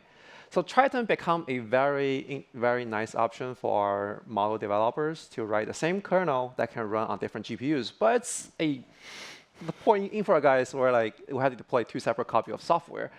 And we had to spin up a completely separate team to handle the AMD Triton CI/CD build system, like debugging perf issue or numerical issues. And this became a very heavy burden for us. And like Phil mentioned in the morning, because of the great work from AMD and from Triton, from like everybody, we actually now have a very unified code base. And AMD GPU is now a backend in parallel with NVIDIA, and they all share the same front end, like Triton IR, which is a very significant improvement for our production readiness. And it simplifies our production stack quite significantly. So next, I want to talk about performance monitoring and profiling. Right? If you have a fleet of many, many GPUs with different type of hardware, it is very important to identify the slow-running kernels, right? That you want to do some optimization. In PyTorch, we have this library called libkernel. It's open source. It's and I think the Proton we see in the morning is doing something similar. We can sample the arbitrary production GPU jobs and produce GPU traces. With our analysis, we identify the slow-running kernels that we run in like thousands of GPUs, and we pick the best ROI. Right? Then our kernel developers can actually look at these code, like pick up that kernel, and also thanks to the seamless integration from like NVIDIA Inside System to Triton, we can actually map the Triton kernel line by line to the PTS code that was generated and even correlates with the performance counters. And we have some success story, like you identify some performance bottlenecks like unvectorized load, right? We have some blog for that. All right, so now about some real production breakages we have seen. Triton is great, but sometimes we find that compile time is actually a big like headache. Because it's doing just-in-time compilation. Sometimes it can take minutes for some large jobs. It can take like tens of minutes, especially if we turn on max auto-tune for a gem in like Torch Inductor. Right? It can take quite a bit of time for compiling and profiling. That's why we think like if we have some ahead of time compilation, that would be great. So we have developed like AOT Inductor. AMD actually has a AO Triton offering that kind of doing something similar. And I think this is something your Triton upstream can think about. It will be really nice to have in our production. So you may ask, hey, Triton has a cache, right? It serves the purpose of reducing the compile time. But as is today, it's a local cache. So if we deploy some fresh build container in our fleet, or if we're in the same job on different hosts, we have to compile from start. Right? And so at Meta, we actually developed some extra layer of memcache to cache these Triton kernels, but we ran into some problems like, sometimes there's a cache colliding, or we are not encoding enough information in the cache key, and it's caused some problems. So yeah, these are kind of issues we saw in production today. Awesome. This is a great summary. Thanks, Jiaqi and Xiaodong. I think to summarize, at least what my takeaway is like, Triton enables to enable drives modeling innovation very quickly into production. That's number one. Number two is that from a community and from meta perspective, looks like the unification that happened in the context of AMD GPU and NVIDIA GPU has been a pretty good win for the community. So that's great. So my next theme of topic is like Triton and its relationship to the microarchitecture, hardware microarchitecture. Like one of the questions that I have for you, Jongsoo, is based on your knowledge of the GPU architecture, what's the one microarchitecture capability that you would think that Triton exposes would have been a great thing? And same thing, how about MTI, right? I mean, that's our internal silicon. What are some of the thoughts on that perspective? Yeah, so I want to first start with the Triton already provides great abstraction, especially for matrix multiplication units. Like NVIDIA GPU has tensor cores, and the MTI has something called dot product engine, DPE. And it's great to have a Triton to abstract those kind of microarchitectural level details. But having said that, if I pick one microarchitecture that is hard to make it portable and performant, is DMA. So for example, MTIA relies more on DMA versus just using normal load and store instructions. But we found it's hard to generate the DMA instructions if you don't use a specific language construct like block pointer. Probably Roman is a better expert on this specific topic, so probably he can talk more about that. And also, like two examples I can think of that can be kind of challenging problems, kernels to the Triton community. One is embedding kernels. That is very performance critical kernels in recommendation models. And second one is multi-headed attention, especially during the decoding. We found that unless we use NVIDIA GPU specific architecture features, sometimes it's not easy to get the best performance out of it. Actually, we have a nice PyTorch blog post about how we optimized group query attention kernels. But anyway, so if Triton can provide portability and the performance for those two kernels, I'd be even more happier about the Triton. Very nice. Yeah. I want to take the same question to you, Roman. As a compiler writer, what do you think is one or two things that you would like to see from a Triton perspective? Yeah, that's a great question. Let me first start. I think that Triton, provides a very nice development experience for ML engineers through its simplicity and Pythonic syntax, and they really, really like it, right? It also provides a unified approach to generate reasonably efficient code for a variety of heterogeneous architectures, which has been demonstrated by running it on GPUs, on CPUs, on ML accelerators. We've seen a number of talks today. So this is all great. Now, when it comes to shortcomings that I've noticed as a compiler writer, one of them is that the structure of the current Triton compiler implementation is very GPU-centric, and even Phil himself this morning noticed and highlighted it, right? So generalizing it a little bit more to make it easier to generate code for non-GPU architectures would be very valuable for the community and for specific backends. And one of the ways how it can be addressed, I mean, there are some plans obviously by OpenAI, and Phil presented some of them. The other one was also mentioned today, which is Triton Shared by Microsoft, where we, by the way, contribute from our side, which is providing like a nice set of common layers and functionalities which can be reused among different backends for different architectures. And then the last thing I would like to mention with regards to shortcomings is that while Triton mostly generates pretty efficient, reasonably fast code for non-performance critical operations in many cases, generating really, really efficient and performant code for performance critical operations, especially on non-GPUs, it's rather challenging. And the reason for that is that to achieve the best hardware utilization on these platforms, you need to use some micro-architectural features, right? But the problem is that they're not exposed at the DSL level at all. So how can a kernel developer actually make use of them if they're not exposed, right?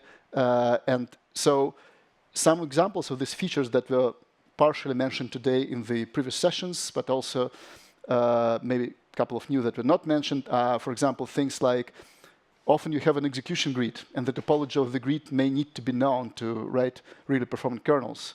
or some complex reduction operations, multiple levels of memory hierarchy, and the ability to say which of the tiles lives in which level of memory hierarchy, scheduling to overlap compute and data transfers, DMA-related aspects that Jongsoo mentioned, and also some asynchronous operations better supported. This is some of the features that are typically required for really high-performance kernels. So being able to expose some of these things would be nice, and the open question is, what is the right mechanism in Triton to do that? Because there are multiple alternatives. One way is, for example, to do it through MLIR passes, still hidden from the user. Another way is maybe to use inline assembly, because Triton allows for it. Or maybe extending the DSL itself, or providing some mechanism to easily extend the front end and DSL to add such features, which may be backend specific or maybe can be applicable to a wide spectrum of backends. That would be my, cool. I guess. Thanks, Jongsoo and Roman. To summarize, I definitely recommend everybody in the audience to read the NVIDIA GPU specification, specific optimization that Jongsoo mentioned. And I also think adding a non-GPU Triton backends will be an interesting space to further explore. I know there's a lot of activities which is already going on in that space, like Triton Shared, but something which is still open in the community.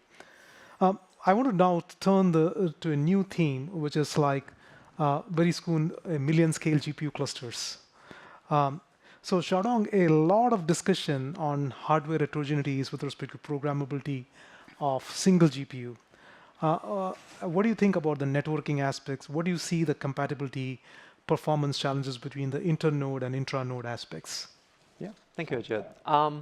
So I will start with reliability, right? When you have many thousand GPUs running in a single job, we oftentimes see the reliability problem come from some infamous nickel watchdog timeout, if you're at least in PyTorch. This usually means that some ranks join the collective and some ranks does not, right, in a SPMD kind of domain of training. And it's really hard to identify which is the bad rank that's not joining collective, especially you have many thousand GPUs that you have to look through, right? And we actually find sometimes Triton can contribute to this, especially when you're doing compilation. And sometimes when some ranks hit the cache, it can get out of the compilation really fast, and it hits the collective. And then the other ranks, it's compiling, it's missed the cache. And then the fast rank actually hits a timeout, and it took us a really long time to find out who is the bad rank. And it's actually pretty hard to reproduce, because the hit and misses are pretty dynamic, right? So I guess going back to your original question, right, for performance, distributed training and inference is literally everywhere. We used to have small models that we can fit onto a single GPU. This is no longer the case, not for just training and also for inference, right? And in the past, we find that we can overlap computer communication very well with separate kernels, right? The nickel kernels can overlap with the gradient synchronization in DDP in PyTorch can overlap pretty well with gradient computation.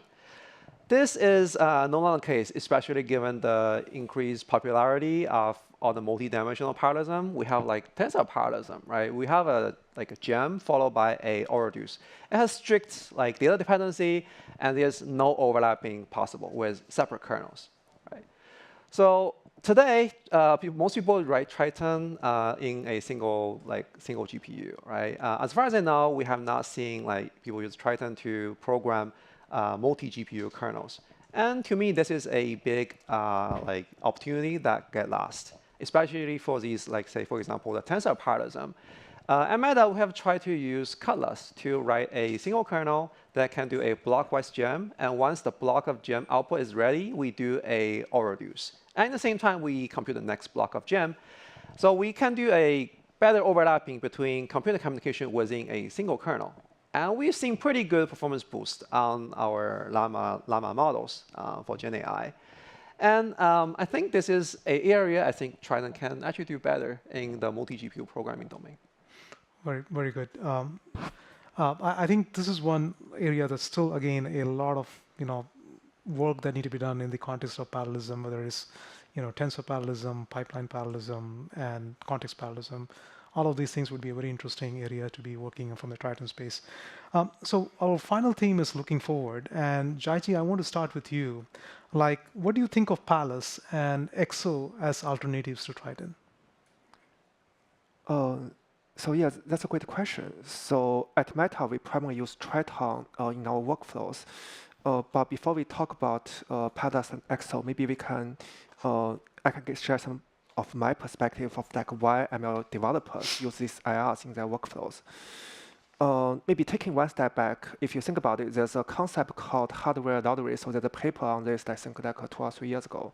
I think it's a good read, by the way. So, but the TLDR of that is that if you think about like the algorithm that makes sense, so given a particular hardware configuration, there are very few families of algorithms that can efficiently utilize the underlying hardware. So that's partially why like transformers are so successful, and we have only had like I think roughly 2 major family variants since transformers were invented over the last I think 7 years. So given that concept, then there are like a few ways for us to get ML developers to adopt new IRs to increase like adoption broadly. One is that let's think about how can we develop like a new generation of algorithms, potentially replacing transformers, that's co-designed with hardware that can leverage underlying hardware features really efficiently. So I think Excel could actually, the paradigm like Excel could be helpful here in the sense that if you have a researcher that knows both microarchitecture details and also the exact stuff, the exact aspects of algorithm they want to create, you can combine the 2 knowledges to get to like really efficient like algorithms. And also, I think abstracting those details can be really important. For instance, I think both Jongsoo and Ramani mentioned the importance of like leveraging microarchitecture details, like memory hierarchy, DMA, etc. So the challenge here is that sometimes the underlying architecture details are not that much well known at a Triton level, so that's a challenge we need to deal with.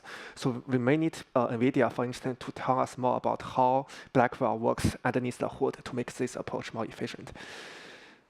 So the other possibility is that this is actually a lot of things we do as ML developers more day to day. So let's assume we have like a standard like backbone architecture that's be that, say, flash attention, or maybe linear attention, like, etc. And how we can like develop variants on top of that. For instance, can we go from like linear RNNs to gated linear RNNs really efficiently? Can we develop like state space models, etc.? So here, what we need here is that we need the IR to generate code that's at least, say, maybe, I don't know, 80 to 80% as efficient as native CUDA. So this allows ML developers to reduce their iteration costs while shipping like new prototyping and validating new ideas much faster. I think to make an IR successful here, usability is like really important. So for instance, we talk about like Mosaic and JAX in the previous like session.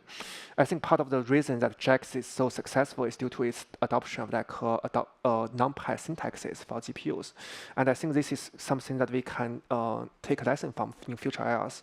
I really like the fact that Pandas that we talk about like uses like uses, for instance, like native vectorization, like it enables like a more native like a NumPy API as opposed to custom indexing APIs, and it supports passing function closer to make experimenting with new ideas more seamless.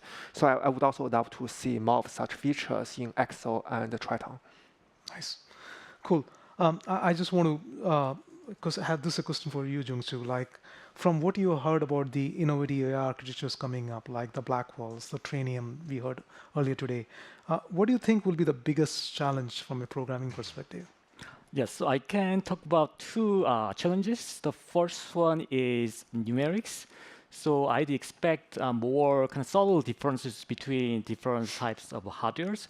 So for example, the FP8 implemented in AMD and NVIDIA, they have a slight differences, and then that adds complexity. And then NVIDIA folks just described shared more details about their FP4. But my understanding is it's not strictly following the microexponent standard. I'm pretty sure that was because of good reasons, because as we push to the very low precision, while satisfying the accuracy requirement is very hard. So I'd expect more that kind of subtle numerical differences between the hardware, which can be a challenge for Triton. And second one is like co-optimizing communication and computation. So as Xiaodong mentioned, for Llama training, we found overlapping the communication and computation and co-optimizing them is very important. And as we push the scalability scale much further, I'd expect we need more kind of fine-grained co-optimization. So the heterogeneity in the compute is already a very hard problem. But if we compound it with the communication, then I'd expect it will be much, much harder problem. So think about there's NVLink, XGMI, and Rocket, and InfiniBand, and so on. So probably we should think about how we can abstract those communication side heterogeneity. Yeah. Nice. Roman, I want to follow up on that question from Jongsoo. Like you heard from both Jongsoo and Xiaodong mentioning about the need for supporting collectives in Triton. Can you share your thoughts on this problem and like what is that you are seeing in the context of like what we are doing? Yeah, it's a good question. And we experimented actually on GPUs with C++ CUDA kernels. And we observed that removing boundaries between compute and collectives and combining them in a single kernel actually can give quite measurable performance improvements. But it was hard to express it in Triton directly, so we had to resort to using inline assembly in Triton to get this performance and to implement some kernels like barriers or Triton one-shot all reduce or Triton GenV all reduce, which works like among multiple nodes if needed and stuff like that. On MTIA, we also initially started with trying to overlap them and use inline assembly, but then we also tried to do some custom GCell level extensions to make it more dev efficient for users to express this thing. And generally, it feels like having a more native Triton support at probably DSL level, which is easier to use, would be a good direction for this kind of things versus like everyone resorting to these very low level mechanisms, which are hacky and probably not very portable among different architectures anyways. Awesome. Thank you. Hey, so I think we have worked through all the community questions that's been posed, but I would like to end this asking Phil a thought about his thoughts on hardware heterogeneity. How do you deal with the issues of using collectives that was mentioned? Also some of the microarchitecture feature exposures and things like that. Yeah, so I think one big limitation of Triton today is the front end. Like currently, like it's very hard to extend the front end because we don't have data classes, for example. So we have an ongoing effort to be able to have add more front end features, like some more custom types, like tuples, for example, or like data classes and closures as well, so that you don't need to inline everything. And I haven't dived deep enough into the comms to know whether we need any change in the compiler. But if there's changes that make sense, I think it's reasonable to do them. But my hope is we can do this in the language, like in a separate library that's completely outside of the core compiler. Cool. Awesome. Hey, please join me thanking our panelists for sharing their great thoughts. We are now going to head over to the happy hour. We will have some speaker office hours if you still want to talk to them and get the brains picked. Thank you very much. Really appreciate it. Thank you, folks. Thank you.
I've never been so confused in my life, but everything's gonna be all right.